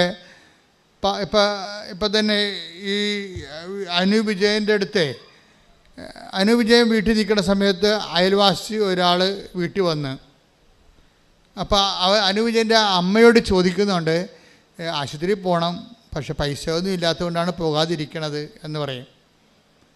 അപ്പോൾ അനൂപ് വിജയൻ അത് കേൾക്കും. കേട്ട് അവളുടെ മാല പണയം വെച്ച കാശ് കുറേ കൊണ്ടുവന്ന് ഇയാൾക്ക് കൊടുക്കും. ചേട്ടായി ആശുപത്രി പോകും എന്ന് പറയും. അവളെന്താ ചെയ്യണത്? അത് ക്രിസ്തുവിനുള്ള സ്നേഹത്തെപ്പെടുത്തി അവൾ ചെയ്യണത്. ക്രിസ്തുവിനുള്ള സ്നേഹത്തെപ്പെടുത്തിയാണ് ചെയ്യണത്. കാര്യം വെച്ചാൽ ഈ ചെയ്യുമ്പോൾ ചെയ്യണ കാര്യങ്ങൾ ദൈവസ്നേഹത്തോട് ചെയ്യണം. അനുവിജയൻ്റെ വിഷയം അതല്ല. അവളുടെ വിഷയം PSCക്ക് എഴുതിയിട്ടുണ്ട്. അവളുടെ ഏജ് ഓവറാകാൻ പോണേ. അവളേക്കാൾ എഴുതിയിരിക്കുന്ന ആൾക്കാരെല്ലാം ഹൈ റാങ്ക് ഉള്ളവരും അവരെക്കാൾ മെച്ചമായിട്ടുള്ള ആൾക്കാരാണ്. പക്ഷേ ഇവൾക്കിത് മാത്രമേ ആശ്രയിക്കാനുള്ളൂ. വേറെ ഒരു ഗതി പിടിക്കാൻ വേറൊരു ഓപ്ഷൻ ഇല്ല. അങ്ങനെ ഒരു ലിവിങ് ഓൺ ദി എഡ്ജ് എന്ന് പറയുന്ന പോലുള്ള ഒരു അറ്റത്ത് ജീവിക്കുന്ന ആളാണ്, വിധിയുടെ അറ്റത്ത് ജീവിക്കുന്ന ആളാണ്. അപ്പോൾ അവളെ സംബന്ധിച്ചിടത്തോളം പ്രധാനപ്പെട്ട പ്രാധാന്യം എന്താണ്? ഇയാൾക്ക് ഈ പണം കൊടുക്കുമ്പോഴും ദൈവമേ എങ്ങനെയെങ്കിലും എൻ്റെ PSCക്ക് ഒന്ന് കരകയറ്റണം എന്നാണ് അവൾ പറയേണ്ടത്. പക്ഷെ അവളതല്ല പറയണത്, എന്നാൽ ദൈവസ്നേഹം നിറയ്ക്കണമേ. ഇതാണ് വിഷയം. ഈ കളികൾ അറിഞ്ഞില്ല എന്നുണ്ടെങ്കിൽ ഉടമ്പടി ലാഗ് ചെയ്യും. നിങ്ങളിപ്പോൾ പരീക്ഷ പ്രവർത്തനം ചെയ്യണില്ല എന്നൊന്നും ഞാൻ പറയത്തില്ല, നിങ്ങൾ ചെയ്യുന്നുണ്ട്. അപ്പം നിങ്ങൾ പറയും ഇതെങ്ങനെയെങ്കിലും എന്ത് ചെയ്താലും എന്ത് തൊന്തരവ് ചെയ്താലും കുഴപ്പമില്ല, PR എൻ്റെ മകൾക്ക് PR കിട്ടിയാൽ മതി. ഇങ്ങനെ കുറേ പെരിച്ചാഴികളുണ്ട്. മിക്കവാറും ആളേന്ന് പുറത്തിറങ്ങാൻ പറ്റത്തില്ല. കാര്യം വെച്ചാൽ നിങ്ങളുടെ വയറ്റിപ്പിഴപ്പിന് വേണ്ടി മാത്രം ദൈവത്തെ ദുർവിനിയോഗിക്കുകയാണ്. ദൈവത്തിന് ഇവിടെ വലിയ ചാൻസൊന്നുമില്ല. അപ്പോൾ അതെപ്പോഴും നമ്മൾ ശ്രദ്ധിക്കേണ്ടത്, ദൈവത്തിൻ്റെ മുമ്പിൽ തൂക്കാൻ നിന്ന് കൊടുക്കരുത്.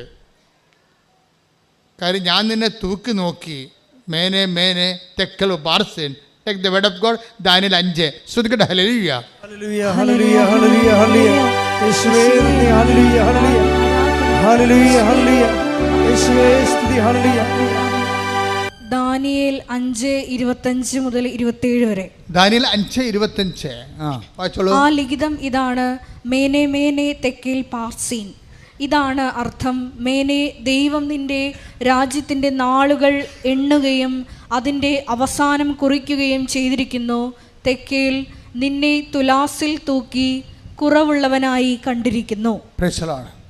ദൈവം ഒരാളെ തൂക്കുമ്പോൾ കുറവുള്ളവനായി കാണപ്പെടരുത്. പിന്നെന്ത് ചെയ്യണം? തൂക്കമുള്ള ദൈവത്തിരുസന്നിധി തൂക്കമുള്ള അളവിടും തൂക്കമുള്ള ആൾക്കാരായിരിക്കണം. അളവും തൂക്കമുള്ള ആൾക്കാരാണെങ്കിൽ എന്ത് ചെയ്യണം? നിങ്ങൾ ദൈവത്തിന് വേണ്ടിയാണ് ഈ വിഷയങ്ങൾ ചെയ്യേണ്ടത്, ദൈവസ്നേഹത്തെ പ്രതി. അല്ലാതെ നിങ്ങൾ സ്വന്തം വയറ്റിപ്പഴപ്പിന് വേണ്ടി ചെയ്യുമ്പോൾ നിങ്ങൾ ദൈവം തൂക്കി നോക്കുമ്പോൾ ഇത് ചുമ്മാ വയറ്റിപ്പഴപ്പിന് വേണ്ടി നടക്കുകയാണ്. അതിപ്പോൾ ഇവിടെ ആയിരുന്നു. ഇവിടെ നരകത്തിലാണ് അതിനുള്ള ചാൻസ് ഉണ്ടെങ്കിൽ നരകത്തിൽ പോയിക്കൊള്ളൊരു പ്രശ്നമില്ല. അവർക്ക് കാര്യം കണ്ടാൽ മതി. ഇതൊക്കെ ദൈവത്തെ അറിയാം. ഇവിടെ ഇപ്പോൾ ഉടമ്പടിയെങ്കിൽ ഉടമ്പടി. ഇനിയിപ്പം നരകത്തിലാണ് പിശാചാണ് ഈ സാധനം കൊടുക്കണമെന്ന് വിചാരിച്ചോ, PR ഈ ഇട്ടിട്ട് അങ്ങോട്ട് പോയിക്കൊള്ളൂ, ഒരു പ്രശ്നമൊന്നുമില്ല. ആ വയറ്റിപ്പഴപ്പുകാരെപ്പോഴും മാറിക്കൊണ്ടേയിരിക്കും. ദൈവത്തിനെയും അവർ മാറ്റും. അപ്പം അങ്ങനെ വരുമ്പോൾ നിങ്ങളുടെ വിഷയത്തിനാണ് നിങ്ങൾക്ക് പ്രാധാന്യം എന്നുണ്ടെങ്കിൽ നിങ്ങൾക്ക് ഭാരം കുറഞ്ഞ പറഞ്ഞ പോലെ ഞാൻ നിന്നെ തൂക്കി നോക്കി. എന്തു പറ്റി? നീ ഭാരം കുറഞ്ഞവനായിട്ട് കാണപ്പെട്ടു. അതുകൊണ്ട് എന്താണ്? മേനെ തെക്കൽ വാർസിൻ, ഞാൻ നിൻ്റെ നാളുകൾ എണ്ണിയിരിക്കണമെന്ന്. പണിയല്ലേ, വെറുതെ വന്ന് പണി മേടിക്കേണ്ട വല്ല കാര്യമുണ്ട്?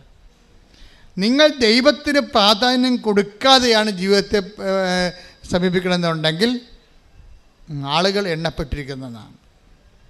അതായത് നീ ദൈവത്തിൽ നിന്ന് തെറിച്ചു പോകാനുള്ള സമയമായെന്ന്. കാര്യം ദൈവം കുറേ കഴിഞ്ഞാൽ പിന്നെ നിന്നെ അക്കോമഡേറ്റ് ചെയ്യത്തില്ല. കാര്യം എന്താ? ജഡിക വാസനയുള്ള ലോകസന്തതിയാണ്. ഇതിനെയും ചുവന്നുണ്ടെന്നിട്ട് ഒരു കഥയും ഇല്ലെന്ന് വിചാരിച്ചുകൊണ്ട് നിൻ്റെ നാളുകൾ എണ്ണപ്പെട്ടിരിക്കുന്നു ദൈവത്തിൽ നിന്ന് പോകാനുള്ള.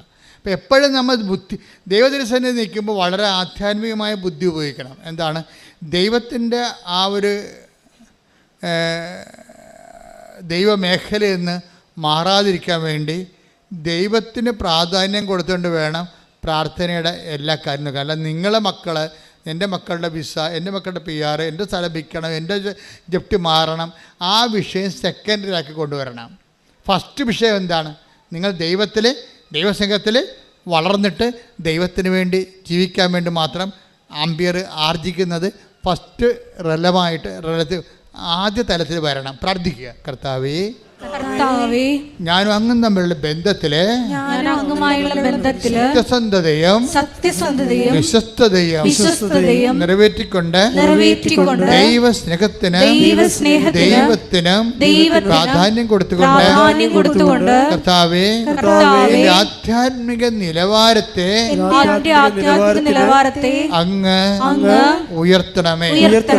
ശ്രുതികടെ ഹല്ലേലൂയ ഹല്ലേലൂയ ഹല്ലേലൂയ. യേശുവേ ഹല്ലേലൂയ ഹല്ലേലൂയ. ആരാധന ആരാധന ആരാധന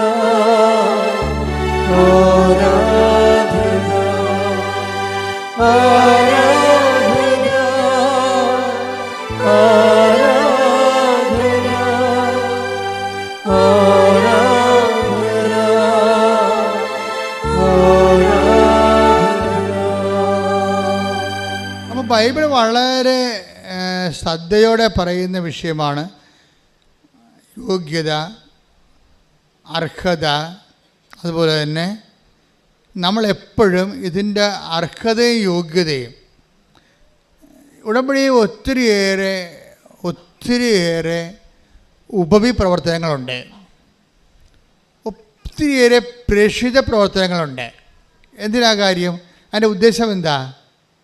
നിങ്ങൾ ചില ആൾക്കാർ ഈ പ്രത്യേകിച്ച് 50 വയസ്സിന് മുകളിലുള്ള ആൾക്കാർ ഇതിപ്പോൾ അവരുടെ ഒന്നും ചെയ്യത്തില്ല. അവരെന്ത് ചെയ്യും? പ്രത്യക്ഷിക പ്രാർത്ഥന 53 പ്രാവശ്യം ചെല്ലും. ഒരു പണിയും നടക്കത്തില്ല. അഭ്യാസമൊന്നും കാണിക്കരുത്. കാലപ്പടി നിലത്തിലടിക്കുന്ന ബ്രാൻ. കാര്യം അങ്ങനെയുള്ള ഇത് അവൻ പറയണ പോലെ ചെല്ലുകയല്ല, ചെയ്യണ പ്രാർത്ഥനയാണ്, ചെയ്യണ പദ്ധതിയാണ്. ഇതിൻ്റെ അകത്തെന്ന് പറയണത് നമ്മൾക്ക് ദൈവത്തിൻ്റെ കണ്ണിൽ പൊടിയിടാനൊന്നും പറ്റത്തില്ല. നിങ്ങൾക്ക് 53 പ്രാവശ്യം പ്രത്യക്ഷ പ്രാർത്ഥന ഉണ്ടെങ്കിൽ ഏതായാലും മൂലക്കുത്തി ഇരുന്നാൽ പോരെ, ചുമ്മാ ചൊല്ലി വിട്ടാൽ മതി, പണി കൊണ്ടാ. വീട്ടിലെ പണി പോലും ചെയ്യേണ്ട ആവശ്യമില്ല. വീട്ടിലെ പണി പോലും ഞാൻ ഇവിടെ പ്രാർത്ഥിക്കണമെന്ന് പറയും, അത്രേ ഉള്ളൂ. അപ്പോൾ ജീവിതത്തിൽ നിന്നും വീട്ടിൽ നിന്നും ഉത്തരവാദിത്തത്തിൽ നിന്ന് ഒളിച്ചോടാൻ വേണ്ടി ചില ആൾക്കാർ പ്രാർത്ഥനയുടെ പുതപ്പിൻ്റെ അകത്ത് കയറിയിരിക്കും. ഈ അഭ്യാസമൊന്നും ദൈവത്തിൻ്റെ അടുത്ത് ഈ ഉടമ്പടി നടക്കത്തില്ല. നിങ്ങൾ പ്രാർത്ഥനയുടെ എണ്ണം കൂട്ടി കാര്യമൊന്നുമില്ല. മര്യാദക്ക് അവിടെ എന്താ പറഞ്ഞിരിക്കണം നോക്കണം, അവൻ പറയണ പോലെ ചെയ്യുക. അത് ദൈവസ്നേഹത്തോടെ ചെയ്യണം, അല്ല ആക്കാനും വേണ്ടി ഒക്കെ അയക്കണ പോലെ ഒപ്പിക്കരുത്. ദൈവസ്നേഹത്തോടെ അവൻ പറയണ പോലെ ചെയ്യണം. ഇങ്ങനെ ചെയ്തു വരുമ്പോൾ എന്താ സംഭവം, എന്തിനാണ് ഇതൊക്കെ വെച്ചിരിക്കണമെന്ന് ചോദിച്ചു കഴിഞ്ഞാൽ, ദൈവത്തിൻ്റെ തിരുസന്നിധിയിൽ ഇപ്പോൾ ഉടമ്പടിയിലാണോ നിങ്ങൾ, അതിന് ഇൻഡിക്കേറ്ററുണ്ട്. അത് ഒരു ഇൻഡിക്കേറ്റർ ആന്തരിക സന്തോഷമാണ്. എല്ലാം ചെയ്യുമ്പോൾ ഒരു സന്തോഷം ഉള്ളിലുണ്ടെങ്കിൽ നിങ്ങൾ ഉടമ്പടിയിലാണ്. അതുപോലെ തന്നെ ഈ വിഷയങ്ങളൊക്കെ ഉടമ്പടിയുടെ എപ്പോഴും നിങ്ങളുടേതായിട്ടുള്ള സ്വതസിദ്ധമായ മെരിറ്റ് കീപ്പ് ചെയ്യണം. കാര്യം നിങ്ങൾ കോമ്പറ്റൻ്റ് അതോറിറ്റി ആണോ ദൈവമായിട്ട്? നിങ്ങൾ ആരുമായിട്ടാണ് ഉടമ്പടി ചെയ്തിരിക്കണത്? നിങ്ങൾ പഞ്ചായത്ത് പ്രസിഡൻറ്റുമായിട്ടൊന്നും അല്ല ഉടമ്പടി ചെയ്തിരിക്കണത്. ആരുമായിട്ടാണ്? നിങ്ങൾ ആ ഇക്വാലൻ്റ് പാർട്ട്ണർ അല്ല. ബേസിക്കായിട്ട് നിങ്ങളും ദൈവവും തമ്മിൽ ഉടമ്പടി ചെയ്യാൻ ഇക്വാലൻ്റ് പാർട്ട്ണർ, ഒരു തുല്യ പങ്കാളിയല്ല. ആണോ? ദൈവം നമുക്ക് ഉടമ്പടി ചെയ്യാൻ തുല്യ പങ്കാളിയല്ല. പിന്നെ തുല്യ പങ്കാളി അല്ലാത്ത ഒരാളുമായിട്ട് ഗതികെട്ടൊരു മനുഷ്യൻ ഉടമ്പടി ചെയ്യുമ്പോൾ നമ്മളെന്താ ചെയ്യേണ്ടത്? നമ്മൾ ദൈവത്തിൻ്റെ തുല്യ പങ്കാളിയാകാൻ വേണ്ടിയുള്ള പ്രൊവിഷൻസ് ഉണ്ട് ബൈബിളിൽ, അത് നമ്മൾ ഉപയോഗിക്കണം. അതിനാണ് ഞങ്ങൾ പ്രേക്ഷിത പ്രവർത്തനം തന്നിരിക്കണം നിങ്ങൾക്ക്. ബൈബിൾ അംഗീകരിച്ചിട്ടുള്ളതല്ലേ ചെയ്യാൻ പറ്റത്തുള്ളൂ, അല്ല അച്ഛൻ്റെ തലക്കാരുടെ സാധനം ചെയ്യാൻ പറ്റത്തില്ല. ഒരു ഉടമ്പടിയുടെ തുല്യ പങ്കാളിയാകാൻ ബൈബിൾ നിശ്ചയിച്ചിട്ടുള്ള അർഹതാ പ്രവർത്തനങ്ങളുണ്ട്. ആ അർഹതാ പ്രവർത്തനങ്ങളിൽ ഒന്നെന്താണ്? പ്രേക്ഷിത പ്രവർത്തനമാണ്. കർത്താവിനെ അറിയാത്തവരെ അറിയിക്കുക. അതെങ്ങനെ അറിയിച്ചാൽ പോരാ, സന്തോഷത്തോടെ അറിയിക്കണം. രണ്ടാമത്തത് എന്താണ്? ക്രിസ്തുവിൽ സഹിക്കുന്ന ആൾക്കാരിൽ ക്രിസ്തുവിനെ കണ്ടുകൊണ്ട് അവരെ ക്രിസ്തുവിൻ്റെ നാമത്തെ പരിചരിക്കണം. ഉപവിപ്രവർത്തനം വരുന്നത് അങ്ങനെയാണ്. ഈ രണ്ട് സംഭവങ്ങളാണ് രണ്ട് ചിറകായിട്ട് വരണത്. ഇതിൻ്റെ ചിറകാണ് ടൈം ഷോട്ട് ചെയ്യണത്. അപ്പോൾ എപ്പോഴും നമ്മൾ ചെയ്യണത് ഇത് പദ്ധതി പ്രാർത്ഥനയാണ്. ഇപ്പോൾ പദ്ധതി പ്രാർത്ഥനയാകുമ്പോൾ അതിൻ്റെ മിനിമം ഇതാണ് ഇതിൻ്റെ അർഹത എന്ന് പറയുന്നത്. അർഹത യോഗ്യത എന്നൊക്കെ പറയും. ഇപ്പം നോട്ട് ബൈ മെറിറ്റിൽ ഉടമ്പടി വർക്ക് ചെയ്യും, പക്ഷേ ഉടമ്പടി എടുക്കാൻ നിങ്ങൾക്കത് യോഗ്യത വേണം. കാര്യം നോട്ട് ബൈ മെറിറ്റിൽ ഉടമ്പടി വർക്ക് ചെയ്യണമെന്ന് പറഞ്ഞാൽ എന്താണെന്ന് അറിയാവോ? ഇപ്പോൾ നോട്ട് ബൈ മെറിറ്റ് നിങ്ങളുടെ മെറിറ്റ് അല്ലാതെ ഉടമ്പടി വർക്ക് ചെയ്യും. ഇപ്പോൾ ക്യാൻസർ 4th സ്റ്റേജ് എന്ന് പറയും. അപ്പോൾ ഇന്നലെ ഒരു സാക്ഷ്യം വായിച്ചു. അതെന്ന് വെച്ചാൽ അവർ ഡോക്ടറുടെ അടുത്ത് ചെല്ലുമ്പോൾ അവർ പ്രഗ്നൻ്റ് അല്ല, 9 കൊല്ലമായിട്ട് മക്കളില്ല. ഡോക്ടറുടെ അടുത്ത് ചെന്ന് ടെസ്റ്റ് ചെയ്യുമ്പോൾ പ്രഗ്നൻ്റ് അല്ല. അവർ പുറത്തിറങ്ങി മടുത്തു. ഇനി ഒരു ഡോക്ടറും അടുത്തും പോണില്ല, ഒരു ആശുപത്രിയിലും പോണില്ല, ഞങ്ങൾ നിർത്തി എന്ന് പറഞ്ഞിട്ട് അവർ തീരുമാനമെടുക്കും. മാതാവിൻ്റെ അടുത്ത് ചെന്ന് അമ്മ കുഞ്ഞിനെ തരുമെങ്കിൽ മേടിക്കും, അല്ലെങ്കിൽ ദൈവത്തിൻ്റെ ഇഷ്ടം പോലെ എന്ന് പറഞ്ഞിട്ട് ഉടമ്പടി എടുക്കാൻ തീരുമാനിച്ചു. കഴിഞ്ഞിട്ട് പിന്നെ അവർ കൃപാസനത്തിൽ വന്നിട്ടില്ല, എടുക്കാൻ തീരുമാനിച്ചതേ ഉള്ളൂ. അതുക്കുമ്പോൾ ടെസ്റ്റ് ചെയ്തപ്പോൾ കുഞ്ഞുങ്ങളില്ല. അച്ഛൻ ഇന്ന് ഞായറാഴ്ച കുർബാനയ്ക്കത് പറഞ്ഞായിരുന്നു. എന്താ സംഭവിച്ചിരിക്കേണ്ടത്? ടെസ്റ്റ് ചെയ്തപ്പോൾ അവർ പ്രഗ്നൻ്റാണ്. ഈ ദൈവ പദ്ധതിയുടെ രീതി അതാണ്. അതായത് നേരത്തെ സയൻറ്റിഫിക്കായി ടെസ്റ്റ് ചെയ്താണ് അവർ പ്രഗ്നൻ്റ് അല്ല. പക്ഷേ പിന്നെ സംഭവിച്ച കാര്യം എന്താണ്? അവർ ഉടമ്പടി എടുക്കാൻ തീരുമാനിച്ചു എന്നേ ഉള്ളൂ. ഉടമ്പടി എടുക്കാൻ തീരുമാനിക്കുമ്പോൾ സംഭവിക്കണത്, ചില ആൾക്കാർ വീട്ടിൽ ഇരുന്ന് ഉടമ്പടി എടുക്കാമെന്ന് വിചാരിച്ചാൽ മതി, അപ്പം തന്നെ ബ്ലെസ്സിങ്സ് വരാൻ തുടങ്ങും. അതിൻ്റെ കാരണം വെച്ച് കഴിഞ്ഞാൽ നിങ്ങൾ സത്യസന്ധരാണെന്നും ഉടമ്പടി വൃത്തിമേനായിട്ട് ചെയ്യുമെന്നും നിങ്ങൾ ദൈവതിരുസന്നിധിയിൽ ആത്മാർത്ഥതയോടെ ഇത് നിറവേറ്റുമെന്നും നിങ്ങൾ എടുക്കാൻ തീരുമാനിക്കുമ്പോൾ തന്നെ ദൈവത്തിന് അറിയാൻ പറ്റും. അതുകൊണ്ട് അപ്പം തന്നെ അനുഗ്രഹം വരാൻ തുടങ്ങും. ചില ആൾക്കാർ ഉടമ്പടി എടുത്ത് 4 ഒന്ന് പുതുക്കിയാൽ പോലും ദൈവം തിരിഞ്ഞു നോക്കത്തില്ല. എന്താ കാര്യം? അവരെ ഉടമ്പടി എടുത്ത കാലത്ത് എന്ത് സ്വഭാവമായിരുന്നു അത് തന്നെയാണ് ഇപ്പോഴും. എന്ത് സ്വഭാവമായിരുന്നു ഉടമ്പടി എടുക്കുന്ന കാലത്ത് അവർക്ക് ഒരു മാറ്റം അവർക്കില്ല. പിന്നെ ചെയ്തില്ല, പത്രം കൊടുത്ത് രോഗികളെ പോയി കൊണ്ട് ഇങ്ങനെ എല്ലാത്തിനും ഇങ്ങനെ പെട്ടെന്ന് ഉത്തരം പറയും. പക്ഷേ എന്ത് അരൂപിയിലാണിത് ചെയ്തിരിക്കണത്? നിങ്ങൾ എന്ത് ചെയ്താലും ഈശോ ചോദിക്കും എന്ത് ചെയ്തു എന്നുള്ളതല്ല, എന്ത് അരൂപി ചെയ്തെന്നാണ് ചോദിക്കണേ. അതാണ് എൻ്റെ അത് പണി എല്ലാവരും മേടിക്കണേ ഇവിടെ വെച്ചാണ്. എന്ത് ചെയ്യുക എന്ന് നമുക്ക് എന്തും ചെയ്യാം, പക്ഷെ എന്ത് അരൂപി ചെയ്ത്? ദൈവത്തിന് വേണ്ടിയാണോ ചെയ്തത് അതോ മനുഷ്യൻ്റെ പ്രീതിക്ക് വേണ്ടിയാണോ ചെയ്തത്? അതാണ് ചോദിക്കണത്. പല കാര്യങ്ങളും ചെയ്യണത്, ലോകത്തിലുള്ള ആൾക്കാർ ചെയ്യണത് മനുഷ്യൻ്റെ പ്രീതിക്ക് വേണ്ടി ചെയ്യും. ചിലപ്പോൾ ഇലക്ഷനിൽ വോട്ടിന് ലക്ഷ്യമാക്കി ചെയ്യും. അങ്ങനെ ഓരോ വിഷയം ഉദ്ദേശിച്ച് ചെയ്യും. പക്ഷേ അരൂപി നമ്മൾ ദൈവത്തിന് വേണ്ടിയാണ് ചെയ്യണമെന്നുണ്ടെങ്കിൽ ഭൗതിക ലാഭനഷ്ടങ്ങൾ അവിടെ റെഫറൻസ് വരുന്നില്ല. ഭൗതിക ലാഭനഷ്ടങ്ങൾ നമുക്ക് ചിലപ്പോൾ നഷ്ടം തന്നെയായിരിക്കും ഉണ്ടാകണത്. പക്ഷേ നമ്മൾ ചെയ്തിരിക്കുന്ന ദൈവ മഹത്വത്തിനും ദൈവത്തിൻ്റെ വചനം ഉള്ളത് കൊണ്ടും വചനം അനുസരിക്കുന്നത് കൊണ്ടും അതുകൊണ്ട് ദൈവത്തെ മഹത്വപ്പെടുത്താൻ വേണ്ടിയാണെങ്കിൽ ഉടമ്പടിയിൽ എപ്പോഴും നമ്മൾ ചെയ്യുമ്പോൾ ആ ഫോർമാറ്റാണ് ഉപയോഗിക്കണം. എന്താണ്? നമ്മൾക്കല്ല കർത്താവേ അങ്ങയുടെ തിരുനാമത്തിന് ടേക്ക് ദ ബെഡ് ഓഫ് സങ്കീർത്തനം. ഞങ്ങൾക്കല്ല കർത്താവേ അങ്ങയുടെ തിരുനാമത്തിന് ടേക്ക് ദ ബെഡ് ഓഫ് ശ്രുതികട. ഹല്ലേലൂയ ഹല്ലേലൂയ ഹല്ലേലൂയ ഹല്ലേലൂയ യേശുവേ നന്ദി. ഹല്ലേലൂയ ഹല്ലേലൂയ ഹല്ലേലൂയ ഹല്ലേലൂയ ഹല്ലേലൂയ യേശുവേ സ്തുതി. Hallelujah hallelujah. 115 സങ്കീർത്തനം 1-ാം തിരുവചനം. സങ്കീർത്തനം 115:1. ഞങ്ങൾക്കല്ല കർത്താവേ ഞങ്ങൾക്കല്ല. പറഞ്ഞ് ഞങ്ങൾക്കല്ല കർത്താവേ ഞങ്ങൾക്കല്ല അങ്ങയുടെ കാരുണ്യത്തെയും വിശ്വസ്തതയെയും പ്രതി അങ്ങയുടെ നാമത്തിനാണ് മഹത്വം നൽകപ്പെടേണ്ടത്. മഹത്വം നമുക്ക് കിട്ടാതെ ദൈവനാമത്തിന് കൊടുക്കുന്ന പ്രവൃത്തികളാണ് ദൈവാത്മാവിനാണ് നയിക്കപ്പെടുന്നത്. മനസ്സിലായില്ലേ? നമ്മൾക്കാണ് അതിൻ്റെ മഹത്വം കിട്ടണമെന്നുണ്ടെങ്കിൽ നമ്മൾ മനുഷ്യാത്മാവിനാണ് നയിക്കപ്പെടുന്നത്.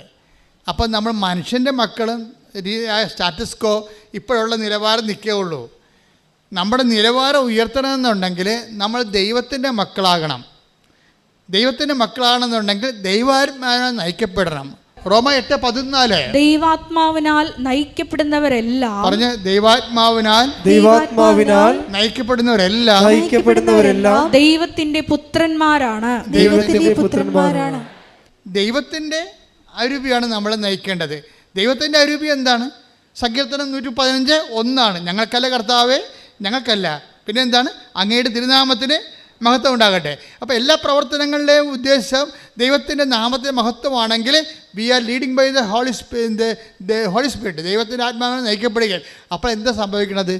V will become the children of God. നമ്മൾ ദൈവത്തിൻ്റെ മക്കളായി മാറും. ഉടമ്പടിയുടെ നിലവാരപ്പെടുത്തലിൻ്റെ ഇങ്ങനെയാണ് വരണത്. അപ്പം നിങ്ങൾ എന്ത് ചെയ്താലും ദൈവാത്മാവിനാൽ ദൈവത്തിൻ്റെ മഹത്വത്തിന് വേണ്ടി ചെയ്യണം.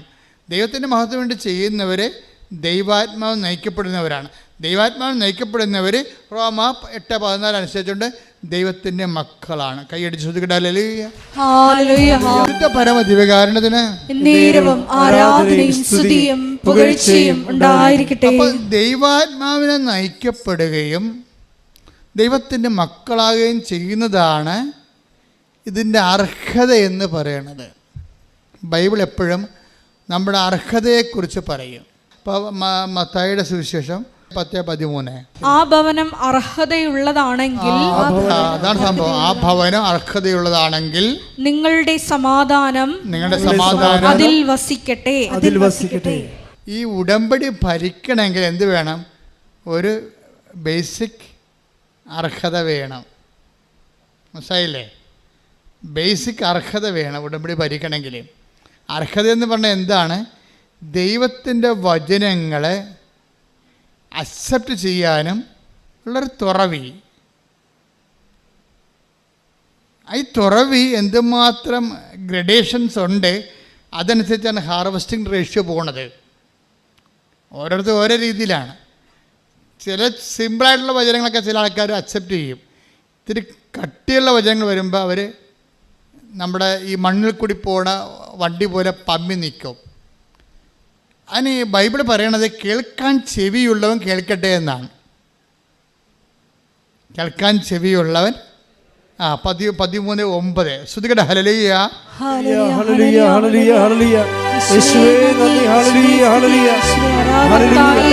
13:9 ആ, ചെവിയുള്ളവൻ കേൾക്കട്ടെ. ചെവിയുള്ളവൻ കേൾക്കട്ടെ. അപ്പോൾ നമ്മൾ ചെവിയുണ്ട്, എനിക്ക് ചെവി കുഴപ്പമൊന്നുമില്ല എന്ന് പറയും. ഞാൻ ഇങ്ങനെ ഒരു ചെവി കേൾക്കണ ഉപകരണം വെച്ച് നടക്കുകയല്ല. ജന്മന എനിക്ക് ചെവിയുള്ള ആളാണ്. ബൈബിൾ അംഗീകരിക്കത്തില്ല, നിൻ്റെ ഈ ചെവി അംഗീകരിക്കത്തില്ല. ബൈബിള് 13:9 പറഞ്ഞിരിക്കുന്ന കേൾക്കാൻ ചെവി എന്ന് പറയുന്നത് കർത്താവിൻ്റെ വചനങ്ങളെ അനുസരിക്കാനുള്ള കപ്പാസിറ്റിയാണ്, അർഹത. ഇതിന് അർഹത എന്ന് പറയുന്നത്. എൻ്റെ മക്കളെ, നിങ്ങളുടെ ഇപ്പം ചിലർ പറയില്ല, അതായത് ഇപ്പം ഞാൻ ചില ഈ ആൾക്കാരെ വരുന്ന ചില ക്യാൻസർ കല്യാണക്കാരോട് പറയും, മോനെ 27 മുതൽ 54 വരെ ദിവസങ്ങൾ ഓക്കെ വന്ന് സാക്ഷ്യം പറഞ്ഞോളാൻ പറയും. എന്താ കാര്യം? അതൊരു മെസ്സേജാണ്. അല്ലെങ്കിൽ അവർ പറയും ലിവറിന് കേടാണ്, വയറിൽ വെള്ളം കുത്തിയെടുക്കുകയാണ്, ഒരു ദിവസം 1 ലിറ്റർ കുത്തിയെടുക്കുമെന്ന് പറയുമ്പോൾ അപ്പോൾ അവരുടെ തലയിൽ പറയും സാക്ഷ്യം പറഞ്ഞു കേട്ടാന്ന് പറയും. എന്താ കാര്യം? ഒരു അഭിവാദനം മതി. ശരിക്കും പറഞ്ഞാൽ ഒരു അഭിവാദനം, നീ സൗഖ്യമാകട്ടെ എന്ന് ഈ വചനത്തിൻ്റെ ഒരു പ്രശ്നം എന്ന് പറയുന്നത്, വചനവും സാധാരണ ഈ പത്രവാർത്തയില്ലേ, വാർത്തകളിലൊക്കെ വരുന്ന വചനമില്ലേ, അതും നമ്മൾ പത്രവാർത്ത വായിക്കും, ബൈബിൾ വായിക്കും. ഡിഫറൻസ് എന്താണെന്ന് നിങ്ങൾ അറിയണം. ഒന്നാമത്തേതിൽ പത്രവാർത്ത നമ്മൾ വായിച്ച് മാറ്റുന്നു. ആ വാർത്ത കഴിയുമ്പോൾ ആ വാർത്ത കഴിഞ്ഞു. അപ്പോൾ കഴിയുമ്പോൾ അത് പിന്നെ പാസ്റ്റ് ടെൻസായി മാറുമ്പോൾ അത് ചത്തുപോകും. ആ വാർത്ത ചത്തുപോകും, ആ ന്യൂസ് ചത്തുപോകും, പ്രസക്തമല്ലാതെ വരും. പക്ഷേ ദൈവവചനം അങ്ങനെയല്ല. ഇത് കാലം ചെല്ലുന്തോറും ഇത് പ്രസക്തി കൂടിക്കൊണ്ടേയിരിക്കും. അതുകൊണ്ട് കർത്താവ് 21:34 പറയണത്, ആകാശം മാറിയാലും protect the word of God, ഭൂമി മാറിയാലും ഞാൻ നിങ്ങളോട് പറഞ്ഞ വചനത്തിന് അത് അതിൻ്റെ പ്രസക്തി ആയിരിക്കും എന്നാണ്. മറ്റെല്ലാ വാർത്തകളെല്ലാം ടൈം കഴിയുമ്പോൾ ചത്തുപോകും, ഇറലവൻ്റായിപ്പോകും. ചത്തുപോകുന്ന വെച്ച് കഴിഞ്ഞാൽ വാർത്ത ചത്തു കഴിഞ്ഞാൽ വാർത്ത പ്രസക്തമല്ല. ഇപ്പം നമുക്ക് ഇപ്പോൾ ഈ കഴിഞ്ഞ ഇലക്ഷനിൽ കുറേ ആൾക്കാർ ജയിച്ചു, ഇപ്പം അത് വാർത്തയല്ല, it is over, it is dead and gone, അപ്രസക്തമായിപ്പോയി. കാര്യം അവർ ഭരണത്തിലും കയറിയ ആൾക്കാർ, പരിവർഷത്തും കയറിയ ആൾക്കാർ, തീർന്നു, ചാപ്റ്റർ ഇസ് ക്ലോസ്ഡ്. പക്ഷേ ദൈവവചനം അങ്ങനെയല്ല. ദൈവവചനം എന്താ? ഓരോ വചനവും ഓരോരുത്തർക്കും ഓരോരോ ദൈവ മനസ്സ് കൈമാറിക്കൊണ്ട് അതിങ്ങനെ കാലത്തിനൊപ്പം സഞ്ചരിച്ചുകൊണ്ട് പ്രസക്തമായിക്കൊണ്ടേയിരിക്കും. അതാണ് ഈശോ പറയണത്. ആകാശം മാറാം, വെച്ചാൽ ടൈം ചേഞ്ച് ചെയ്യും, ഭൂമി മാറാം, സ്പേസ് പോകും, സ്പേസ് ആൻഡ് ടൈം ചേഞ്ച് ചെയ്യും. Take the word of God. ലൂക്ക 21:33 ആകാശവും ഭൂമിയും കടന്നു പോകും. പറഞ്ഞേ, ആകാശവും ഭൂമിയും കടന്നു പോകും. എന്നാൽ എന്റെ വാക്കുകൾ കടന്നു പോവുകയില്ല. അപ്പം ഇത് റെലവൻ്റ് ആയിട്ട് അപ്ഡേറ്റ് ആയിട്ട് നിൽക്കും. 2000 കൊല്ലം കഴിഞ്ഞാലും ഈ വചനം അന്നത്തെ ജനതയ്ക്ക് പ്രസക്തമായിട്ട് നിൽക്കും. ആർക്കാണ്? ഏത് ജനതയ്ക്കാണ്? ദൈവാത്മാവിനാൽ നയിക്കപ്പെടുകയും ദൈവത്തിനായി ഹൃദയം സമർപ്പിക്കുകയും ചെയ്തിരിക്കുന്ന, ദൈവത്തെ അന്വേഷിക്കുന്ന തലമുറയ്ക്കാണ്, അല്ലാത്ത ആൾക്കാർക്കല്ല. കാര്യം അതിൻ്റെ ആ തലമുറയെ സംബന്ധിച്ചിടത്തോളം ദൈവം കമ്മ്യൂണിക്കബിളാണ് എപ്പോഴും. സ്തുതിക്കട്ടെ മക്കളെ. ഹല്ലേലൂയ, ഹല്ലേലൂയ, ഹല്ലേലൂയ. യേശുവേ ആരാധന, മഹത്വം, മഹത്വം, ആരാധന, ആരാധന, ഹല്ലേലൂയ. യേശുവേ ആരാധന, ഹല്ലേലൂയ. കഴിഞ്ഞ ദിവസങ്ങളിൽ ലിഷ എന്നും പറഞ്ഞ് ഒരു മോള് സാക്ഷ്യം പറഞ്ഞായിരുന്നു. ലിഷ ജംഗ്ഷൻ കവനൻ്റിലാണ് ആള്. കാര്യം കമ്മ്യൂണിക്കേഷനുണ്ട് ദൈവവുമായിട്ട്. ഇത് കവനത്തെ ഉടമ്പടിയിലാണ്, ദൈവമായിട്ട് കമ്മ്യൂണിക്കേഷനുണ്ട്, അതായത് സംഭാഷണമൊക്കെ ഉണ്ട്. അതെങ്ങനെയെന്ന് വെച്ച് കഴിഞ്ഞാൽ അവൾ 3 പ്രാവശ്യം ഓസ്ട്രേലിയ പോകാൻ വേണ്ടി ലിഷ ഏജൻറ്റിൻ്റെ അടുത്ത് പൈസ കൊടുക്കും, ഏജൻറ്റിൻ്റെ അടുത്ത് അവളുടെ ബയോഡേറ്റ എല്ലാം കൊടുക്കും, മാർക്കിസ്റ്റൊക്കെ എല്ലാം കൊടുക്കും.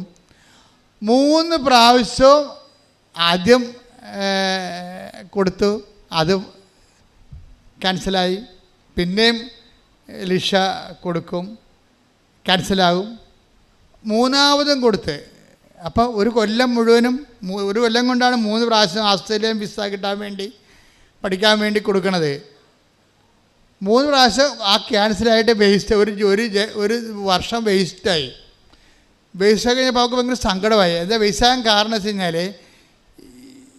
ഈ അതായത് ഫണ്ട് വെക്കാൻ കാണിക്കാൻ പറയും. സെക്യൂരിറ്റി 6 മാസത്തെ സെക്യൂരിറ്റി ഫണ്ട് കാണിക്കാൻ പറയും. 6 മാസം നിങ്ങൾ 6 മാസത്തെ സ്വന്തം അക്കൗണ്ടിൽ പണം ഉള്ളത് കാണിക്കാൻ പറയും. അപ്പോൾ സ്വന്തം അക്കൗണ്ടിൽ പണമില്ല. പണമില്ലാത്തതിന് അപ്പോൾ പറയും നിങ്ങൾ അതിന് പകരം ലോൺ എടുക്കാൻ പറയും. പക്ഷേ ലിഷയ്ക്ക് ലോൺ എടുക്കാൻ പറ്റത്തില്ല. എന്താ കാര്യം? ആങ്ങളൊക്കെ ലോൺ എടുത്തിട്ടുണ്ട്. ആങ്ങൾ ഓസ്ട്രേലിയയിലാണ്. വീടും പറമ്പും അവന് വേണ്ടി പണയം വെച്ചിരിക്കുകയാണ്. അപ്പോൾ ബാങ്കുകാർ പറയും നിങ്ങൾ കടപ്പെടുത്തിയിരിക്കുകയാണ്, ആങ്ങളയ്ക്ക് വേണ്ടി കടപ്പെടുത്തിയാണ്, ആ കടങ്ങൾ നിൽക്കുകയാണ്, അതുകൊണ്ട് നിങ്ങൾക്ക് തരാൻ പറ്റുകയെന്ന് പറയും. പിന്നെ വേറെ ഏജൻറ്റുമാർ പറയും അതൊന്നും കുഴപ്പമില്ല, ഞങ്ങൾ ശരിയാക്കി തരാൻ പറഞ്ഞ് ഇവർ വാങ്ങിച്ചുകൊണ്ട് പോകും. എന്തിനാണ് കാര്യം? അവർക്കറിയാം ഈ പോകാൻ വേണ്ടി നിൽക്കുന്ന ആൾക്കാർ കിഡ്നി വിറ്റെങ്കിലും പോകുമെന്നറിയാം. അതുകൊണ്ട് ഏജൻറ്റുമാരല്ല പിന്നെയും കാശ് വെക്കയുടെ കാര്യം പറയുമ്പോൾ ഏജൻറ്റുമാർ വരെ കാശ് കൊടുക്കാൻ സമയമായി, അതിൻ്റെ അത് അക്കൗണ്ടിൽ പൈസ കാണിക്കണമെന്ന് പറയുമ്പോൾ ലിഷാവിടെ പൈസ ഒന്നും ഇല്ലെന്ന് പറയും. അവരങ്ങനെ പോകും. അങ്ങനെയാണ് 3 എണ്ണം പോയി. പോകുമ്പോൾ എനിക്ക് ഭയങ്കര സങ്കടമായി. അവൾ പറഞ്ഞ് ഞാൻ ഇന്ത്യയിൽ തന്നെ നിന്നോളാം, ഉടമ്പടി എടുത്തിട്ട് പറയും ഞാൻ ഇന്ത്യയിൽ തന്നെ എനിക്ക് ജീവിക്കാനുള്ള മാർഗം കാണിച്ചു തന്നാൽ മതിയെന്ന് പറയും. അപ്പോൾ കമ്മ്യൂണിക്കേഷൻ ഉണ്ടായ കാരണം അവൾ ബൈബിൾ എടുത്തപ്പോൾ കമ്മ്യൂണിക്കേഷൻ ഉണ്ട്. നമ്മൾ ബൈബിൾ എടുത്താലും അതിൻ്റെ അകത്ത് ഈശോ സ്റ്റാറ്റസ് പറയും. സ്റ്റാറ്റസ് എന്താ പറഞ്ഞിരിക്കണമെന്ന് പറഞ്ഞാൽ അവൾ സങ്കടപ്പെട്ടു. 3 പ്രാവശ്യം ഇങ്ങനെ ഫ്ലോപ്പായില്ലേ ആസ്ട്രേലിയ 3 പ്രാവശ്യം ഫ്ലോപ്പായി. ഇനി എന്താ ജീവിതമെന്ന് അറിയാൻ പാടില്ലാതെ കർത്താവ് എന്താണ് എന്നെക്കുറിച്ചുള്ള നിൻ്റെ പദ്ധതി എന്ന് പറഞ്ഞിട്ട് വിശ്വപ്രമാണം ചെയ്തിരിക്കണം ഓപ്പൺ ചെയ്തപ്പോൾ പറഞ്ഞു നീ ഓടണ്ട, ചാടുകയും വേണ്ട, വെയിറ്റ് ചെയ്യാൻ പറയും. നീ തിരക്ക് ഈ ഓടുന്ന വണ്ടിയിടത്ത് കിടന്ന് ഓടുകയാണ് നീ. ഓരോ ഏജൻറ്റുമാർ പറഞ്ഞ കേട്ടിട്ടുണ്ട് ഓടണ്ട. അത് അപ്പോൾ അത് മാതാവ് ഈശോ അവളോട് സംസാരിച്ചു. അത് സംസാരിച്ചപ്പോൾ അവൾക്ക് ആന്തരിക അഭിഷേകം കിട്ടി. അപ്പോൾ ആ ഭയമെല്ലാം മാറി. എനിക്ക് ജീവിതമില്ല, ഇനി ഞാൻ തീർന്നല്ല. അപ്പം ചേട്ടായി പഠിക്കാൻ പോയത് കാരണമാണ് എനിക്ക് പിന്നെ പൈസ കൊടുക്കാൻ പറ്റാവുന്നത്, ഇനി എനിക്ക് ജീവിതമില്ല എന്ന് പറഞ്ഞ് അവൾ ഇരിക്കുന്ന സമയത്ത് കർത്താവ് അവളോട് സംസാരിച്ചു. അതാണ് ഈ ഉടമ്പടി കറക്റ്റാണെന്നുണ്ടെങ്കിൽ കമ്മ്യൂണിക്കേഷൻ ഉണ്ടാവും. നിങ്ങൾക്കിപ്പോൾ നിങ്ങൾ ഉടമ്പടിയിലാണെങ്കിൽ അരമണിക്കൂർ ബൈബിൾ വായിക്കണമെങ്കിൽ നിങ്ങൾക്ക് ഒരു പ്രതിസന്ധി വന്നു കഴിഞ്ഞാൽ ഇനി എന്ത് ചെയ്യണം, ഇനി എങ്ങോട്ട് പോകണം, ദൈവത്തെക്കുറിച്ച് എന്നെക്കുറിച്ചുള്ള ദൈവത്തിൻ്റെ പദ്ധതി എന്താണ് എന്ന് ചോദിച്ചാൽ പച്ചവെള്ളം പോലെ നീ ഉടമ്പടി സത്യസന്ധമാണെങ്കിൽ പറയും. അതായത് 52:12 നിങ്ങൾ തിടുക്കം കൂട്ടേണ്ട, നിങ്ങൾ തിടുക്കം കൂട്ടണ്ട, വേഗം ഓടുകയും വേണ്ട, കർത്താവ് നിങ്ങളുടെ മുൻപിൽ നടക്കും. Presence and communication. പ്രസൻസ് ഉള്ളത് കൊണ്ട് തന്നെ കമ്മ്യൂണിക്കേഷനും ഉടമ്പടി വരുമ്പോൾ സത്യസന്ധമായ ഉടമ്പടിയാണെങ്കിൽ പ്രസൻസ് ഉണ്ടാവും. പ്രസൻസ് ഉണ്ടെങ്കിൽ കമ്മ്യൂണിക്കേഷൻ ഉണ്ടാവും. പ്രസൻസ് എന്ന് പറയുന്നത് എന്താണ്? സാന്നിധ്യം. കമ്മ്യൂണിക്കേഷൻ എന്താണ്? സംഭാഷണം. അപ്പോൾ സാന്നിധ്യവും സംഭാഷണവും ഉടമ്പടിയുടെ പ്രധാനപ്പെട്ട സംഭവമാണ്. അതായത് നിങ്ങൾക്കറിയാമല്ലോ ഈ സാന്നിധ്യവും സംഭാഷണവും കിട്ടണതിൽ ഇവിടെ ആൾക്കാർ പറയുന്ന സാക്ഷി നോക്കിക്കഴിഞ്ഞാൽ ഒരു 50-60% പേരും ചെറുപ്പക്കാരാണ്, പ്രായമുള്ളവരല്ല, ചെറുപ്പക്കാരാണ്. അതിൻ്റെ കാരണം എന്ന് വെച്ച് കഴിഞ്ഞാൽ അച്ഛൻ പറയുന്ന പ്രഭാഷണങ്ങൾ അവർ കൃത്യമായിട്ട് മാത്തമാറ്റിക്കലായിട്ട് ഈ സാധനം അക്സെപ്റ്റ് ചെയ്യും. കാര്യം ഇത് ഈ ഫോർമുലയിൽ വർക്ക് ചെയ്യണതാണല്ലോ. അത് നമ്മുടെ കരിസ്മാറ്റിക് ധ്യാനമോ മറ്റു ധ്യാനങ്ങൾ പോലെയുള്ള സംഭവമല്ല. ഉടമ്പടിയിൽ അതിൻ്റെ കറക്റ്റ് ഫോർമുലയും ഫോർമാറ്റും ഉണ്ട്. അത് കറക്റ്റ് നമ്മൾ അപ്ലൈ ചെയ്യണമെന്നുണ്ടെങ്കിൽ കറക്റ്റ് ആൻസർ നമുക്ക് കിട്ടും. അപ്പോൾ എന്താ പറയണത്? ഇപ്പോൾ ഈശോ എന്താ പറയണത്? നീ വിഷമിക്കണ്ട, നിന്നെക്കുറിച്ച് എനിക്ക് പദ്ധതിയുണ്ട്. നീ എൻ്റെതല്ലാത്ത പദ്ധതി കൊണ്ട് ചാടിയത് കൊണ്ടാണ് നിനക്ക് 1 കൊല്ലം പോയത്. അതിൻ്റെ പേരിൽ നീ സങ്കടപ്പെടണ്ട, പരിഭ്രമിക്കണ്ട, ഓടണ്ട, നിൽക്ക് എന്ന് പറഞ്ഞ് വെയിറ്റ് ചെയ്യാം. അത് കേട്ടോടെ അവൾക്ക് സന്തോഷമായി. ദൈവവചനം നമ്മൾ കേട്ടാൽ നമ്മൾ ഓൺലൈൻ ഉടമ്പടിയിൽ ദൈവമായിട്ട് ഓൺലൈനാണെങ്കിൽ നമുക്ക് സന്തോഷം തോന്നും. അല്ലെങ്കിൽ നിങ്ങൾക്ക് ദൈവമായിട്ട് നിങ്ങൾക്ക് അടുപ്പമില്ലാത്തവൻ ബൈബിൾ വായിക്കാൻ പോകാതിരിക്കണം നല്ലത്. എന്ന് വെച്ച് കഴിഞ്ഞാൽ നിങ്ങൾക്ക് മനസ്സിലാവത്തില്ല. അതാണ് പ്രശ്നം. ദൈവയുടെ അടുപ്പമുണ്ടെങ്കിൽ നിങ്ങൾ ക്രിസ്ത്യാനി അല്ലെങ്കിൽ ബൈബിൾ മനസ്സിലാവും. കാര്യം ബൈബിള് ദൈവസ്നേഹത്തിൻ്റെ പുസ്തകമാണ്, കമ്മ്യൂണിക്കേഷനുള്ള പുസ്തകമാണ്. ബൈബിൾ ഇപ്പോൾ നിങ്ങൾ ക്രിസ്ത്യാനി അല്ലെന്ന് വിചാരിച്ചോ, അപ്പോൾ നിങ്ങൾക്ക് ദൈവസ്നേഹമുണ്ട്.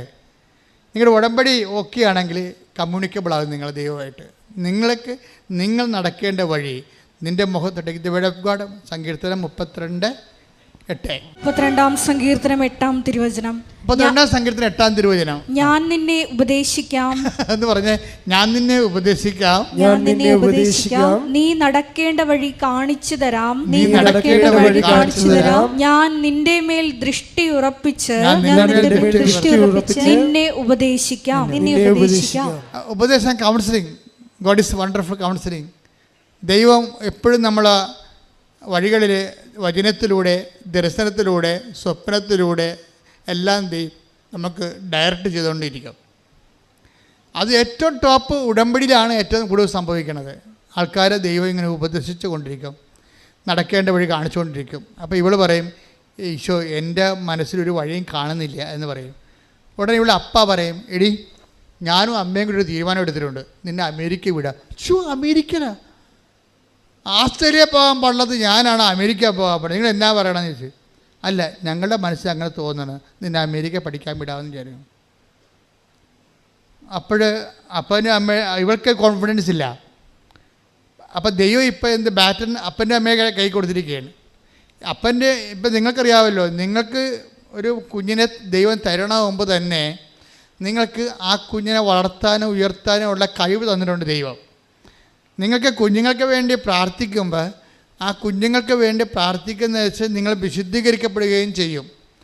മക്കൾ ഉണ്ടാകണതും നല്ലതാണ്, മക്കളില്ലാത്തതും നല്ലതാണ്. മക്കളില്ലാത്തതെങ്കിൽ അതിൻ്റെ സങ്കടം വെച്ചുകൊണ്ട് ദൈവഹിതമായിട്ട് അക്സെപ്റ്റ് ചെയ്ത് പോകുമ്പോഴും നിങ്ങൾക്ക് നിത്യതയിൽ അത് കൃപയായിട്ട് മാറും. മക്കളുണ്ടെന്നുണ്ടെങ്കിൽ മക്കൾക്ക് ഉള്ളതിൻ്റെ പേരിൽ നിങ്ങൾ അവർക്ക് വേണ്ടി പ്രാർത്ഥിച്ചുകൊണ്ടും അവരെ വളർത്തിക്കൊണ്ടും നിങ്ങൾ വിശുദ്ധി പ്രാപിക്കുക. എൻ്റെ മക്കളുണ്ടോ ഇല്ലയോ എന്നുള്ളതല്ല പ്രശ്നം. Are you in the kingdom of God or not? ദൈവം അത്രയും നോക്കത്തുള്ളൂ. നിങ്ങൾ ദൈവരാജ്യത്തിലാണോ അല്ലയോ? നിങ്ങൾ ദൈവരാജ്യത്തിലാണെങ്കിൽ ഈ ലോകത്തിൻ്റെ പല ആൾക്കാർക്ക് ഉള്ള പല സംഭവങ്ങളും നിങ്ങൾക്കില്ല എന്ന് വിചാരിച്ചുകൊണ്ട് നിങ്ങൾ ദൈവപൈതലെന്ന രീതിയിലുള്ള നിങ്ങളുടെ ആന്തരിക സന്തോഷത്തെ ആരും എടുത്ത് കളയത്തില്ല. ഈശോ പറഞ്ഞിട്ടുണ്ട്, അന്നാളുകളിൽ ഞാൻ നിങ്ങൾക്ക് തരുന്ന സന്തോഷം ആരും നിങ്ങൾ ഇന്ന്. Take the word of God. യോഹന്നാൻ 16:22. അതുപോലെ നിങ്ങളും ദുഃഖിതരാണ്, എന്നാൽ ഞാൻ വീണ്ടും നിങ്ങളെ കാണും, അപ്പോൾ നിങ്ങളുടെ ഹൃദയം സന്തോഷിക്കും, നിങ്ങളുടെ ആ സന്തോഷം ആരും നിങ്ങളിൽ നിന്ന് എടുത്തു കളയുകയുമില്ല. ഈശോയുടെ വാഗ്ദാനങ്ങൾ ഒന്നാണ് എടുത്തു കളയാത്ത സന്തോഷം. എടുത്തു കളയാത്ത സന്തോഷം ആർക്കും എടുത്തു കളയാൻ പറ്റുന്ന സന്തോഷം ആന്തരികമായ സന്തോഷമാണ്. ഈ സന്തോഷമാണ് നമ്മൾ നേരത്തെ കണ്ടത്. മത്തായിയുടെ സുവിശേഷം നമ്മൾ കണ്ടില്ലേ, 13:44. അതും ഇപ്പം യോഹന്നാൻ 16:22 ലിങ്ക് ചെയ്യേണ്ടതാണ്. എടുത്തു കളയാനാവാത്ത സന്തോഷം എന്നുവെച്ചാൽ എടുത്തു കളയാച്ചാൽ മരണത്തിനോ ജീവനോ അതുപോലെ തന്നെ ഈ ലോകത്തുള്ള അവസ്ഥകൾക്കോ രോഗങ്ങൾക്കോ പീഡനങ്ങൾക്കോ എടുത്തു കളയാൻ പറ്റുന്ന സന്തോഷമാണ് ആന്തരിക സന്തോഷം ഈശോ നൽകണത്. അപ്പം നിങ്ങളെപ്പോഴും ചെയ്യേണ്ട ഒരു കാര്യം, ഈ അഭിഷേക സന്തോഷത്തിന് വേണ്ടി എപ്പോഴും ഒരു ആധ്യാത്മികതയിൽ പ്രധാനപ്പെട്ട ഒരു സംഭവമാണ് ആന്തരിക അഭിഷേക സന്തോഷം. അതിനാണ് ഈ ഇഷ്യൂസൊക്കെ എല്ലാം ഡെവലപ്പ് ചെയ്ത് വരുമ്പോഴും ഇതിൻ്റെ പിന്നിൽ ദൈവം തരാൻ ഉദ്ദേശിക്കുന്നത് അതാണ്. നമ്മൾ ചോദിക്കണത് ഭൗതികമായ വിഷയമായിരിക്കാം, പക്ഷേ ഈ ഭൗതികമായ വിഷയം എത്തിച്ചേരണതിനുള്ളിൽ ദൈവം നിങ്ങളെ ആന്തരികമായ സന്തോഷത്തിൽ ഉറപ്പിച്ച് നിർത്തും. അങ്ങനെയാണ് മനുഷ്യാത്മാവ് കൃപയിൽ വളരണതും മഹത്വം പ്രാപിക്കണതും. നമ്മൾ ലോകത്തിൻ്റെ ആവശ്യങ്ങൾക്ക് വേണ്ടിയാണ് ദൈവത്തെ സമീപിക്കത്തുള്ളൂ, ദൈവത്തിന് അറിയാം. ആ ഒരു ലൂപ്പ് ഹോൾ പ്രൊവിഷൻ ഉപയോഗിച്ചുകൊണ്ടാണ് ദൈവം നിത്യജീവിതത്തിന് വേണ്ടി നമ്മുടെ ആത്മാവിനെ കൃപയിൽ ഒരുക്കണത്. കൈയടിച്ച്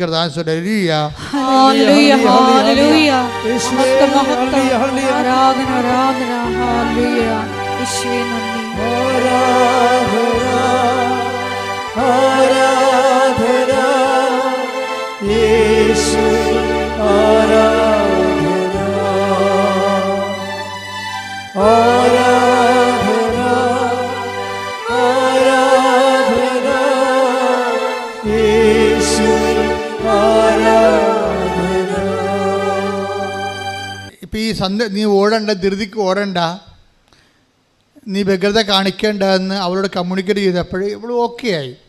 അപ്പോൾ ഓക്കെ, അപ്പോൾ കർത്താവിനോട് പറഞ്ഞത് എനിക്ക് നാട്ടിലെവിടെയെങ്കിലും ജോലി കിട്ടിയാൽ മതി, പ്രശ്നങ്ങളൊന്നുമില്ല, ഞാൻ ഹാപ്പിയാണെന്ന് പറഞ്ഞു. എനിക്കിപ്പോൾ വിദേശത്ത് തന്നെ പോകണം നിർബന്ധമൊന്നുമില്ല എന്ന് പറയുമ്പോൾ അപ്പോൾ ആന്തരികമായിട്ട് അവൾ കണ്ടൻറ്റഡായി ശരിക്കും. പക്ഷെ കണ്ടൻറ്റഡ് ആയെങ്കിലും കർത്താവ് അവൾക്ക് അതിനേക്കാൾ വലിയ കാര്യങ്ങൾ സെറ്റ് ചെയ്ത് വെക്കുന്നതുകൊണ്ടാണ് ഈ ആശ്ചര്യം എല്ലാം പോയി കളഞ്ഞത്. അപ്പോഴും നമ്മൾ മനസ്സിലാക്കണം, നമ്മുടെ ഉന്നതയും ഉയർച്ചയുമാണ് ദൈവം ആഗ്രഹിക്കുന്നത്, അല്ല നമ്മുടെ തകർച്ചയല്ല. അപ്പോൾ അവൾ പിന്നെ അപ്പനിലൂടെയാണത് വർക്കൗട്ട് ചെയ്ത് പറഞ്ഞത്. അപ്പം പറയും, മോളെ ഞാനും അമ്മയും കൂടി നിന്നെ അമേരിക്ക വിടാൻ തീരുമാനിച്ചു. അപ്പോൾ പറഞ്ഞ് ഞാൻ എൻ്റെ പരീക്ഷയ്ക്ക് പാസ്സാവും. ആസ്ട്രേലിയയിൽ തന്നെ എനിക്ക് കുറിച്ച് പറഞ്ഞ വരുന്നത് പരീക്ഷ, അമേരിക്ക പരീക്ഷ എങ്ങനെ പാസ്സാകുന്നത്? ഇല്ല, അതൊക്കെ നമുക്ക് ഉടമ്പടി നീ എടുത്തിട്ടില്ലേ, ബാക്കി അമ്മ നോക്കട്ടെ എന്ന് പറഞ്ഞ് ഞങ്ങൾ മൂവ് ചെയ്യണമെന്ന് പറഞ്ഞു. അപ്പോൾ അവർ അമേരിക്കൻ വിസ ട്രൈ ചെയ്ത്, അത് കിട്ടാൻ വലിയ പാടാണല്ലോ. പക്ഷെ അത് കിട്ടാൻ പാടായപ്പോൾ പാടാകുന്ന മനസ്സിലാക്കിയിട്ട് ഇവൾ അമ്മയോട് പറയും, മാതാവിനോട്, പരിശുദ്ധ അമ്മയോട് പറയും, അമ്മേ എനിക്ക് ഞാൻ ഉള്ള കാര്യം പറയാമല്ലോ, എനിക്കിതൊന്നും പറ്റത്തില്ല, എനിക്ക് അവരുടെ ഇൻ്റർവ്യൂ ഒന്നും പറ്റത്തില്ല. എനിക്ക് ആസ്ട്രേലിയയിൽ തന്നെ പോയിട്ട് ഞാൻ ഭയങ്കര വെള്ളം കുടിച്ച്, അപ്പോൾ ഇവരുടെ ഈ അമേരിക്കൻസിൻ്റെ ഇൻ്റർവ്യൂ ടഫാണ്, അപ്പോൾ അതെനിക്ക് പറ്റത്തില്ല. പക്ഷേ ഞാൻ കുറേ സാക്ഷ്യം കേട്ടിട്ടുണ്ട് അമ്മേ നീ ചെയ്തത്, നീ ഇൻ്റർവ്യൂവിനൊക്കെ വരുമെന്നൊക്കെ ഞാൻ കേട്ടിട്ടുണ്ട്. അങ്ങനെ വല്ലതും ചെയ്താൽ മാത്രമേ എനിക്കതിൻ്റെ അകത്ത് ഹോപ്പുള്ളെന്ന് പറയും. മാതാവിനോട് സംസാരിക്കുന്ന രീതി കണ്ടില്ലേ, എന്ത് രസമാണ് സംസാരിക്കണൊക്കെ. അതായത് ഞാൻ കുറേ സാക്ഷ്യം കേട്ടിട്ടുണ്ട് അമ്മേ, ഇൻ്റർവ്യൂവിൻ്റെ സമയത്ത് നീ അവിടെ വരുമെന്നൊക്കെ ഞാൻ കേട്ടിട്ടുണ്ട്, അങ്ങനെ വല്ല പരിപാടിയൊക്കെ നടന്നാൽ മാത്രമേ എനിക്കിതിനകത്ത് ഹോപ്പുള്ളെന്ന് പറയും. എന്നിട്ട് ഇവളും ഈ പ്ലേസ് ഫയൽ മാതാവിനെ ഏൽപ്പിക്കും. അമേരിക്കൻ ഇൻ്റർവ്യൂവിൻ്റെ സമയത്ത് പിറ്റേ ദിവസം ഇൻ്റർവ്യൂ വരണ സമയത്ത് ഇതൊക്കെ പെട്ടെന്ന് ഇനി സ്പീഡപ്പാണ്. ആസ്ട്രേലിയക്ക് ഉള്ള അത്രയും പ്രശ്നങ്ങൾ പോലും അമേരിക്കയ്ക്ക് പോക്ക് വരുന്നില്ല. അത് ഫെദർ ടച്ച് പവർ സ്റ്റിയറിങ്ങിൽ പോവുകയാണ്, ഇടിപെട്ട് പോക്കാണ് പോകുന്നത്. ഇവളുടെ കയ്യിൽ നിന്നും വിട്ടു പോയിക്കുകയാണ്, എല്ലാം സ്പീഡായിട്ട് അടക്കുകയാണ്. അതായത് ദൈവഹിതമാണ് ടകടാന്ന് ഈ സംഭവം നടക്കുകയും. അപ്പോൾ ഉടനെ അവസാനം ഇൻ്റർവ്യൂവിന് കോൾ ഫോറായി. എല്ലാവർക്കും ഹൈദരാബാദ് കിട്ടി, അവരൊക്കെ എല്ലാം വിസ നിഷേധിച്ച്. അപ്പോൾ ഇവർക്ക് കിട്ടിയ ന്യൂഡൽഹിയിലാണ്. അപ്പോൾ ഹൈദരാബാദിലെ വിസ നിഷേധിച്ച് കഴിഞ്ഞപ്പോൾ തന്നെ ഇവർക്ക് മനസ്സിലായി ഹൈദരാബാദിൽ കിട്ടുന്നില്ല, ഇനിയിപ്പോൾ ന്യൂഡൽഹി പണ്ടേ പോവുകയാണ്. അപ്പോഴാണ് ഇവിടെ പറയണത്, അമ്മേ ഞാൻ ന്യൂഡൽഹിയിലോട്ട് പോവുകയാണ്, അപ്പം അമ്മ അവിടെ വന്നാൽ മാത്രമേ ഇതിനകത്ത് എനിക്ക് ഹോപ്പുള്ളൂ. ഉടനെ ഇവിടെ ന്യൂഡൽഹി ചെല്ലും. വിസൻ്റെ ഇൻ്റർവ്യൂവിൻ്റെ സമയത്ത് അവിടെ മാതാവിനെ പോലെ ഒരു ചേച്ചി അവിടെ ഇരിക്കും. ഇവളെ കണ്ടപ്പോൾ തന്നെ ചിരിക്കാൻ തുടങ്ങി. ഇവളെ കണ്ടപ്പോൾ തന്നെ മദാമ്മയ്ക്ക് ഇഷ്ടമായി. മദാമ്മ എന്തിനും അപ്പനെക്കുറിച്ച് അമ്മയെക്കുറിച്ചും ഇവളുടെ ലൈഫിനെക്കുറിച്ചൊക്കെ ചുമ്മാ കാഷ്വലായിട്ട് ചുമ്മാ കളി വർത്താനം പറഞ്ഞുകൊണ്ടിരുന്ന് 5 മിനിറ്റ് കഴിഞ്ഞപ്പോൾ പറയും യുവർ വിസ ഈസ് സാങ്ഷൻ എന്ന് പറയും. ഞാനും ഈ വിസ ഇൻ്റർവ്യൂ പലയിടത്ത് പോയിട്ടുള്ളതാണ്. എന്ത് തലവേദന പിടിച്ച പരിപാടി ഏതാണെന്നറിയാമോ? ഒരു ദിവസം മുഴുവൻ പരിപാടികളത്. അപ്പോൾ ഇത് പെട്ടെന്ന്, അതായത് ദൈവം അപ്പോൾ അമ്മ തന്നെ അവിടെ വന്നു. അവൾ പറഞ്ഞത് ശരിയാണ്, കമ്മ്യൂണിക്കേഷൻ്റെ രീതി അതാണ്. അമ്മ തന്നെ ഓൺ ദി സ്പോട്ടിൽ വന്നിട്ട് ഒരു ചോദ്യം പോലും ചോദിക്കാൻ അനുവദിക്കാതെ ആ വിഷയം സെറ്റായി കൊടുക്കും. ഇതിന് ലൈറ്റ് വെയ്റ്റിംഗ് എന്ന് പറയും. ഉടമ്പടിയിലുള്ളൊരു പ്രതിഭാസമാണ് ഭാരച്ചുരുക്കം. ഭയങ്കര ഭാരമാണ്, ഞാനിതെങ്ങനെ ചെയ്യും എന്ന് വിചാരിക്കുന്ന സംഭവങ്ങളെ ചുമ്മാ ഫെദർ ടച്ച് പവർ സ്റ്റിയറിംഗ് പോലെ തെർമോക്കോൾ വെയിറ്റിലേക്ക് സാകുമ്പോൾ മാത്രം പ്രാർത്ഥിക്കുക. കർത്താവ് ദൈവമേ, ആന്തരിക അഭിഷേകത്താലെ ഉടമ്പടി കൽപ്പിച്ചു നൽകുന്ന ഭാരച്ചുരുക്കത്തിലേക്ക് എന്നെ കൈപിടിച്ച് നടത്തണമേ. ശ്രദ്ധിക്കട്ടെ,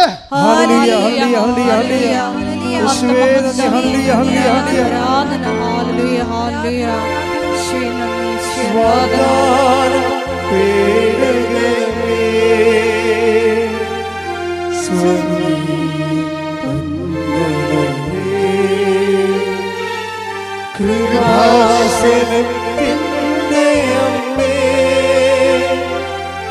പ്രസാദം വരമാതാവേ. അതായത് നമ്മൾ ടൈം ഷോർട്ടനിങ് ഉണ്ട്, ഇതിനകത്ത് ടൈം ഷോർട്ടനിങ് ഉണ്ട്. പറയുന്നത് ആസ്ട്രേലിയ 3 കൊല്ലം 3 പ്രാവശ്യം ഇൻ്റർവ്യൂ ചെയ്യാവുന്ന കാര്യമാണ് അമേരിക്കയിൽ വിതിൻ നോ ടൈം പെട്ടെന്ന് സെറ്റാകണത്. അതാണ് ടൈം ഷോർട്ടനിങ്ങും. ഇനി ഇതിനകത്തൊരു നോട്ട് ബൈ മെറിറ്റ് വർക്ക് ചെയ്യുന്നുണ്ട്. ഉടമ്പടിയിലെ ഒരു പ്രിൻസിപ്പിളാണ് നോട്ട് ബൈ മെറിറ്റ്. കാര്യം ഈ വിസേൻ്റെ സമയത്ത് വീണ്ടും ബാങ്കുകാർ പറഞ്ഞു നിങ്ങളെ ഗ്യാരണ്ടർ വെക്കണം. അല്ലെങ്കിൽ നിങ്ങൾ ലോണിന് വേണ്ടി പറമ്പ് തരണമെന്ന് പറഞ്ഞു. ഇവിടെ പറമ്പുമില്ല. അപ്പോൾ ഇവർക്ക് സങ്കടമായി. ഇപ്പോൾ പഴയ അവസ്ഥയായി. ഓസ്ട്രേലിയയിൽ ഇങ്ങനെയാണ് സംഭവം പോണത്. കാശ് വെക്കാൻ പറയുമ്പോൾ കാശും ഉണ്ടാകത്തില്ല, പിന്നെ എന്ത് ചെയ്യും, പറമ്പും ഉണ്ടാകത്തില്ല, പിന്നെ ക്യാൻസലാവും. വീണ്ടും ആ വിഷയത്തിൽ ചെന്ന്. പക്ഷേ ഇത് മാതാവ് നേരിട്ട് ഫയൽ എടുത്തിരിക്കുന്നതാണ്. അമ്മ ഇങ്ങനെ സമയമായില്ലെന്ന് പറഞ്ഞിട്ട് സമയമാക്കിയതുപോലെ പച്ചമഷിക്ക് ഒപ്പിട്ടിരിക്കുന്നതാണ്. ഈ സാധനം ഇങ്ങനെ ഗ്രീൻ ചാനലിലൂടെ പോകും. കാര്യം ഇവൾക്ക് വിസ അറേഞ്ച് ചെയ്ത് കൊടുത്ത് അങ്കിൾ പറയും, എടി ഇതൊന്നും പ്രശ്നമൊന്നുമില്ല, ഞാൻ ഗ്യാരണ്ടി ചെയ്യാം, അല്ലെങ്കിൽ പണി ചെയ്യും, ഞാൻ തന്നെ 5 സെൻറ്റ് സ്ഥലം ഞങ്ങൾക്ക് ഫ്രീ ആയിട്ട് തരാം, നീ അത് ബാങ്കിൽ വെച്ചിട്ട് പൈസ എടുക്കാൻ പറഞ്ഞു.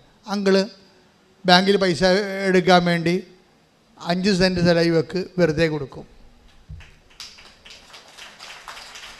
അപ്പം നിങ്ങൾ ചിന്തിക്കേണ്ടത്, ഒരു സംഭവം ഈ പണമില്ലാത്തത് കൊണ്ടാണ് ഇത്രയും നാളെല്ലാം തകർന്നത്. അതായത് മെറിറ്റില്ല, അതുകൊണ്ട്. അപ്പോൾ നോട്ട് ബൈ മെറിറ്റ്, പിന്നെ ഉള്ളത് ബട്ട് ബൈ ഗ്രേസ് ആണ്. ഗ്രേസ് എന്ന് പറയുമ്പോൾ നമ്മൾ വിചാരിക്കാത്ത ഇടങ്ങളിൽ നിന്ന് നമ്മളെ സപ്പോർട്ട് ചെയ്ത് സഹായം ദൈവം, നമ്മൾ ചിന്തിക്കത്തില്ല, ആലോചിക്കത്തില്ല. എവിടുന്ന് സഹായം വരും എന്ന് ചോദിച്ചു കഴിഞ്ഞാൽ ബൈബിൾ പറഞ്ഞ ഒറ്റ ഉത്തരവേ ഉള്ളൂ. എന്താണ്? ആകാശം ഭൂമി സൃഷ്ടിച്ച കർത്താവിൽ നിന്നാണ് എൻ്റെ സഹായം. പരിശുദ്ധ പരമ ദിവ്യകാരുണ്യത്തിന് നമ്മൾ അനുവിജയൻ്റെ കാര്യം കൂടി എടുത്തിട്ട് നമുക്ക് ധ്യാനം രോഗസൗഖ്യ പ്രാർത്ഥനയ്ക്ക് പ്രവേശിക്കുകയാണ്. അനുവിജയൻ നമ്മുടെ ഇടയ്ക്ക് വെച്ച് പറഞ്ഞായിരുന്നല്ലോ. അനുവിജയൻ്റെ ജീവിതത്തിൽ അവൾ പറയണത്, എനിക്ക് ഇനി കല്യാണം കഴിച്ചതാണോ, ഇനി മുന്നോട്ട് പോകാനുള്ള ഒരു വഴി ഞാൻ കാണുന്നില്ല, എനിക്ക് ആകെപ്പാടെ ഉള്ളത് ഈ ലിസ്റ്റാണ്, PSCയുടെ ഈ ലിസ്റ്റാണ്. ഈ ലിസ്റ്റിൽ നിന്ന് എനിക്ക് അപ്പോയിൻമെൻറ്റ് കിട്ടിയില്ലെങ്കിൽ എനിക്ക് ജീവിതമില്ല. പക്ഷേ എനിക്കത് വേണ്ടി പറയാനോ, ഇനി അത് കൈവിട്ടുപോയ പരീക്ഷയാണ്. അപ്പോൾ കൈവിട്ട് പരീക്ഷ എഴുതി കഴിഞ്ഞിട്ടാണ് റാങ്ക് ലിസ്റ്റും കട്ട് ഓഫും വരുന്നതിന് മുമ്പാണ് ഇവള് പറഞ്ഞത്, മാതാവിനോട് പറഞ്ഞ, അമ്മേ ഞാൻ പരീക്ഷ എഴുതിപ്പോയി, എനിക്ക് ആ പരീക്ഷ എഴുതിയ കാലത്ത് നിന്നെ അറിയത്തില്ലായിരുന്നു. സത്യമായിട്ട് ഉള്ളതുപോലെ അവൾ പറയും, പരീക്ഷ എഴുതിയ കാലത്ത് നിന്നെ എനിക്കറിയത്തില്ലായിരുന്നു. ഇപ്പം ഞാൻ ഉടമ്പടി എടുത്തിട്ടില്ല, ഇപ്പോഴാണ് ഞാൻ ഉടമ്പടി എടുത്തിരിക്കണത്. അതുകൊണ്ട് ഈ ഉടമ്പടി ഞാൻ പരീക്ഷ എഴുതുന്നതിന് മുമ്പ് എടുത്തതായിട്ട് നീ കണക്കാക്കണം. അതായത് ടൈം ഷോർട്ടിങ് എന്ന് പറയുന്ന സംഭവം, അതായത് ആൾക്കാർക്ക് ദൈവത്തോട് സംസാരിക്കുന്ന രീതി കണ്ടില്ലേ, എന്ത് അധികാരമായിട്ടാണ്, എന്ത് ദൈവസ്നേഹത്തോട് സംസാരിക്കുന്നത്. അമ്മയോട് പറഞ്ഞു, അമ്മേ എൻ്റെ അവസ്ഥ ഞാൻ പെട്ടിരിക്കുകയാണ്. അതായത് എനിക്കറിയത്തില്ലായിരുന്നു നീ ഉള്ള കാര്യവും നീ ഉടമ്പടിയിലൂടെ എല്ലാവരും സഹായിക്കുന്ന കാര്യം എനിക്കറിയത്തില്ലായിരുന്നു. ആക്കുമ്പോൾ ഞാൻ PSC പരീക്ഷ എഴുതിയത്. ഇപ്പം ഞാൻ ഉടമ്പടി എടുത്തു. അപ്പോൾ നീ എന്താ ചെയ്യേണ്ടത്? ഇനി ഈ ഉടമ്പടി ഞാൻ പണ്ടെടുത്തതായിട്ട് നീ കണക്കിലെടുക്കണം. ഈ ആൾക്കാർ സംസാരിക്കുന്ന രീതി കണ്ടില്ലേ, അമ്മ അതുപോലെ തന്നെ ഇവൾ പണ്ടെടുത്തതായിട്ട് കണക്കാക്കി. പിറ്റേ ദിവസം കട്ട് ഓഫ് മാർക്ക് വന്നു, 16 കട്ട് ഓഫ് മാർക്ക് വന്നു. കോട്ടയം ജില്ലയിൽ ആദ്യമായിട്ട് ജന്മത്തിൽ 16 കട്ട് ഓഫ് മാർക്ക് വരുന്നത്. 1 മാസം കഴിഞ്ഞപ്പോൾ ഇവൾ അപ്പോയിൻറ്റഡായി.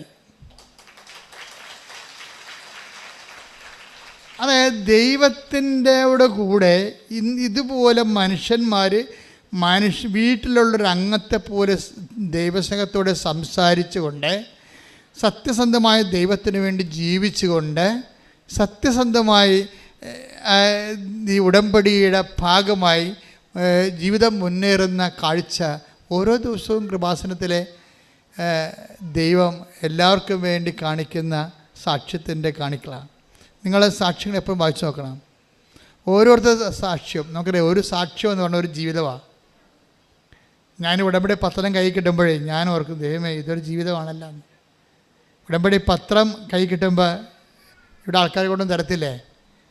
അപ്പം ഞാൻ ഉടനെ ഓർക്കും, ദൈവമേ ഇതൊരു ജീവിതമാണ്. ഞാൻ മാതാവിനോട് പറയും, ഇതൊരു ജീവിതമാണ്. കാര്യം നമ്മളെ സംബന്ധിച്ചിടത്തോളം 100,000 പേരുണ്ടെങ്കിലും ഞാൻ ഓരോരുത്തരെയുമാണ് മാതാവിന് വെക്കണത്. അതുകൊണ്ട് അമ്മേ ഇതൊരു ജീവിതമാണേ, ഇത് രക്ഷപ്പെട്ട ആ കുടുംബത്തിലുള്ള ഒത്തിരി പേര് ആശ്വാസം പ്രാപിക്കും. അപ്പം നമ്മളുടെ ഓരോ ജീവിതത്തിനും ആ ജീവിതങ്ങളിലൂടെ രക്ഷപ്പെടാതിരിക്കുന്ന മറ്റുള്ള അനേകം വീട്ടിലുള്ളവർ ആശ്വാസം പ്രാപിച്ചിരിക്കാതിരിക്കുന്നവർ എല്ലാവരെയും ഉടമ്പടി അഡ്രസ്സ് ചെയ്യുന്നുണ്ട്. എൻ്റെ മക്കളോട് ഞാൻ ഇത്രയും സീരിയസ് ആയിട്ട് പറയാൻ കാര്യം, നിങ്ങൾ പോഴംകളിക്കാർ കുറച്ചുകൂടി സീരിയസ് ആകാൻ വേണ്ടിയാണ്. കാര്യം ദൈവസ്നേഹം നിറഞ്ഞ് പരിശുദ്ധ പ്രവർത്തനമായാലും കർത്താവിനെ എൻ്റെ ചില പറയും ഇന്നലെ ഒരു സഹോദരി അയച്ചപ്പോഴാണ് ഞാൻ മരിച്ചു കിടക്കുമ്പോൾ സത്യമായിട്ടും ഉടമ്പടിക്ക് ആശീർവദിച്ച് നെഞ്ചത്തുണ്ടാകുമെന്ന്. അങ്ങനെയൊക്കെ ഈ ആൾക്കാർ പറയണമെങ്കിൽ എന്ത് ദൈവസ്നേഹം അനുഭവിച്ച് കാണവരെ, എന്ത് ദൈവസ്നേഹം അനുഭവിച്ച് കാണവരെ. അപ്പോൾ ഇത് ദൈവസ്നേഹത്തിൻ്റെ ഒരു പദ്ധതിയാണ്. അതുകൊണ്ട് തന്നെ നിങ്ങളെ പരീക്ഷിക്കാൻ നിൽക്കരുത്. പല ആൾക്കാർക്കും ദൈവം ആദ്യം അടയാളം കാണിക്കട്ടെ എന്നിട്ട് ഞാൻ ഉലക്ക പുഴുങ്ങാമെന്ന് പറഞ്ഞുകൊണ്ടിരിപ്പുണ്ട്. അവളൊക്കെ ഉലക്കൊക്കെ നടുവായിട്ടിരിക്കുന്ന ദൈവം. എന്നാൽ ദൈവത്തെ പരീക്ഷിക്കാൻ വിചാരിച്ചിറങ്ങിയിരിക്കുകയാണ്. ദൈവം ആദ്യം അടയാളം കാണിക്കട്ടെ എന്നിട്ട് ഞാൻ പിന്നെ അടുത്ത പരിപാടി എൻ്റെ കലാപരിപാടി. നിൻ്റെ കലാപരിപാടി കാണിച്ചിട്ട് ദൈവത്തിന് എന്താ? നീ എന്ത് കാണിച്ചിട്ട് എന്ത് കാര്യം ദൈവത്തിന്? വല്ല കാര്യമുണ്ടോ? ദൈവത്തിന് വല്ല പ്രയോജനമുണ്ടോ? അപ്പോൾ മര്യാദയ്ക്ക് നീ മുട്ട് വഴങ്ങിയിട്ട് ദൈവത്തിൻ്റെ വചനമനുസരിച്ച് ജീവിക്കാൻ നോക്കണം. അപ്പം നിൻ്റെ സത്യസന്ധത മനസ്സിലാക്കിയിട്ട് ദൈവം നിന്നെ സഹായിച്ചോളൂ. അല്ലാതെ ദൈവത്തിൽ നിന്ന് ഉടമ്പടിക്ക് ഞാൻ അടയാളം കാണട്ടെ, എൻ്റെ വേദന ഒന്ന് കുറയാൻ നോക്കട്ടെ, എന്നിട്ട് ഞാൻ ഉടുത്ത് കെട്ടി ഒരുങ്ങി ഉടമ്പടിയുടെ ഓരോ കാര്യം ചെയ്യാം. നെവർ, ഇത് വർക്ക് ചെയ്യത്തില്ല. ദൈവത്തെ പരീക്ഷിക്കാൻ വന്ന മറ്റൊരു പിശാചായിട്ട് ദൈവം നിന്നെ കാണത്തുള്ളൂ. എന്തിനാണ് ഉടമ്പടി എടുത്ത് പണി മേടിക്കണത്?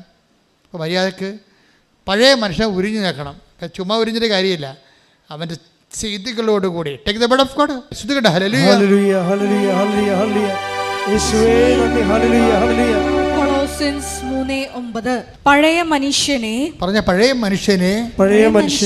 അവന്റെ ചെയ്തികളോട് കൂടെ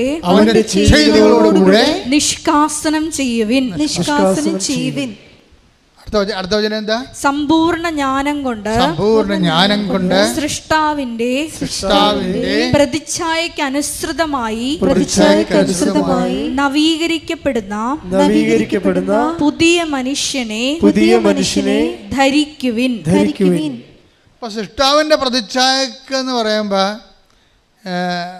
സൃഷ്ടാവിൻ്റെ പ്രതിച്ഛായയാണ്. അപ്പോൾ ഈശോ ആണ് വ്യാഖ്യാനങ്ങളുള്ളത്. പക്ഷേ സൃഷ്ടാവ് ഈശോ സൃഷ്ടിയല്ലല്ലോ. അപ്പം സൃഷ്ടാവിൻ്റെ പ്രതിച്ഛായ പിന്നെ സൃഷ്ടിയായിട്ടുള്ള ആൾ അമ്മ മാത്രമാണ്. അമ്മയെക്കുറിച്ച് സെൻറ്റ് പോളിന് അറിയാൻ പാടില്ലാത്ത കൊണ്ട് റെഫർ ചെയ്തില്ലെന്നേ ഉള്ളൂ. സൃഷ്ടാവിൻ്റെ പ്രതിച്ഛായ സൃഷ്ടിക്കപ്പെട്ടതാണെങ്കിൽ അത് അമ്മയാണ്. അമ്മയുടെ പ്രതിച്ഛായക്കൊത്ത് നവീകരിക്കപ്പെടണം.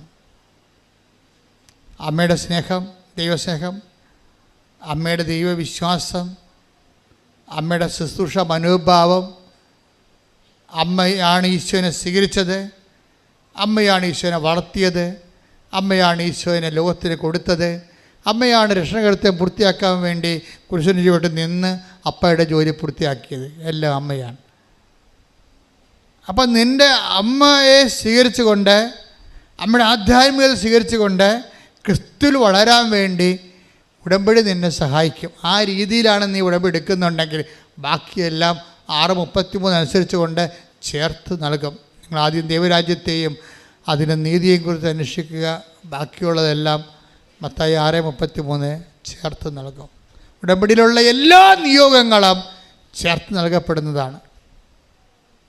നമ്മളെ സംബന്ധിച്ചിടത്തോളം നമ്മുടെ നിബന്ധന എന്താണ്? സൃഷ്ടാവിൻ്റെ പ്രതിച്ഛായക്ക് നവീകരിക്കപ്പെടുന്ന പുതിയ മനുഷ്യനെ ധരിക്കുക എന്നുള്ളത്. ശ്രുതിയുടെ ഹല്ലേലൂയ. രോഗസൗഖ്യ പ്രാർത്ഥന സമയമാണ്. ഒരു കൈ നെഞ്ചത്തും ഇടത് കൈ നെഞ്ചത്തും വലത് കൈ ശിരസിലും വെക്കുക.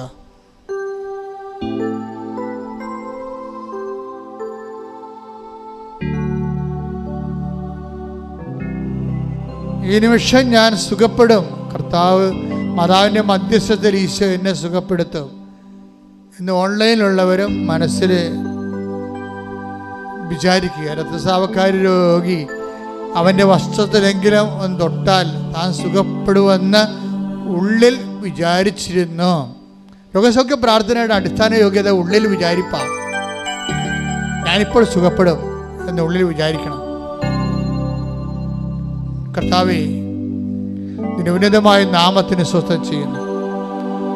ശ്രുതികടെ ഹല്ലേലൂയ. ഹല്ലേലൂയ. കർത്താവേ, നിന്റെ ഉന്നതമായ നാമത്തിന് സ്വസ്ഥം ചെയ്യുന്നു. കർത്താവേ, നിന്റെ വിശുദ്ധ പൗരോഹിത്യത്തെ മഹത്വപ്പെടുത്തണമേ. കർത്താവേ, സഭയിലുള്ള സാന്നിധ്യം പ്രകടമാക്കണമേ. 38 വർഷം ഞാൻ അർപ്പിച്ച കൃപാനയുടെ യോഗ്യതയാൽ കൃപാസ്ഥാനത്താറെ ജീവനോടെ പ്രത്യക്ഷപ്പെട്ട പരിശുദ്ധ അമ്മയുടെ മാധ്യസ്ഥത. കർത്താവിന്റെ തിരുമുറുപാർന്ന് വലതുകരം, ആണിപ്പെടുതാർന്ന് അത്ഭുതകരം, അടിപ്പിടർ പോലെ വൈദാഖാലം പോലെ ദൈവിക ശക്തി ഉച്ചമുതൽ ഉള്ളങ്കാലം വരെ പ്രസരിക്കട്ടെ. മാരക രോഗങ്ങള്, തീരാവേദികള് യേശുവിന്റെ നാമത്തില് മാറിപ്പോകട്ടെ. ശ്രുതിക്കട്ടെ. ഹല്ലേലൂയ, ഹല്ലേലൂയ, ഹല്ലേലൂയ, ഹല്ലേലൂയ. എല്ലാ രോഗങ്ങളും സുഖപ്പെട്ടുകൊണ്ട് യേശുവേ ആരാധനയിലൂടെ അങ്ങയുടെ നാമത്തെ മഹത്വപ്പെടുത്തണമേ. Hallelujah, hallelujah. മഹത്വം, മഹത്വം, ആരാധന, ആരാധന. ഹല്ലേലൂയ.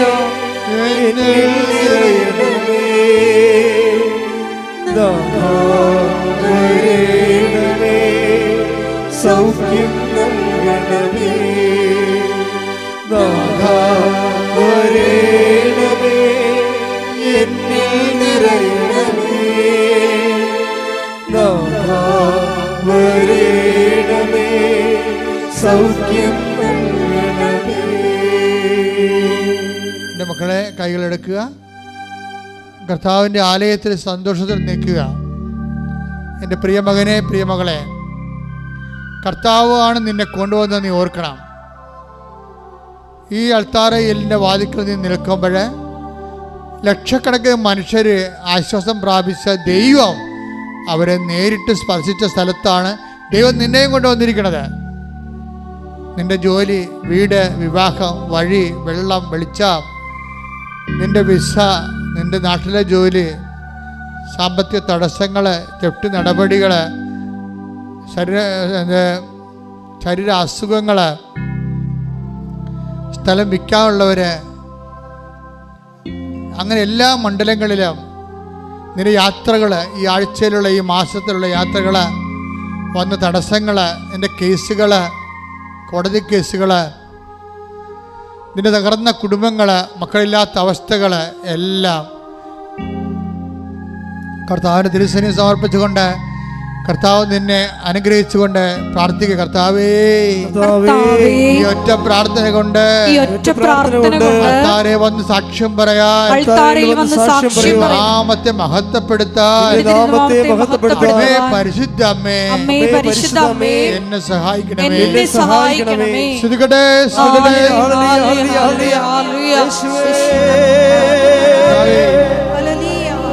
തിരുവിനുതമായ നാമത്തെ സ്വന്തം ചെയ്ത് കർത്താവേ, കർത്താവേ, എന്തിനെ വിശുദ്ധമായ രക്തം തളിക്കണമേ. കർത്താവേ, 38 വർഷം ഞാൻ അർപ്പിച്ച കൃപാന്റെ യുഗതയാൽ, കൃപാസ്ഥാനത്താരെ ജീവനോടെ പ്രത്യക്ഷപ്പെട്ട മാതാവിന്റെ മധ്യസ്ഥതയാൽ ജീവിത ദുരിതങ്ങള്, ജീവിത തടസ്സങ്ങള്, ജീവിത സങ്കടങ്ങളുടെ കാരണങ്ങള് യേശുവിന്റെ നാമത്തില് മാറിപ്പോകട്ടെ. ശ്രദ്ധിക്കട്ടെ.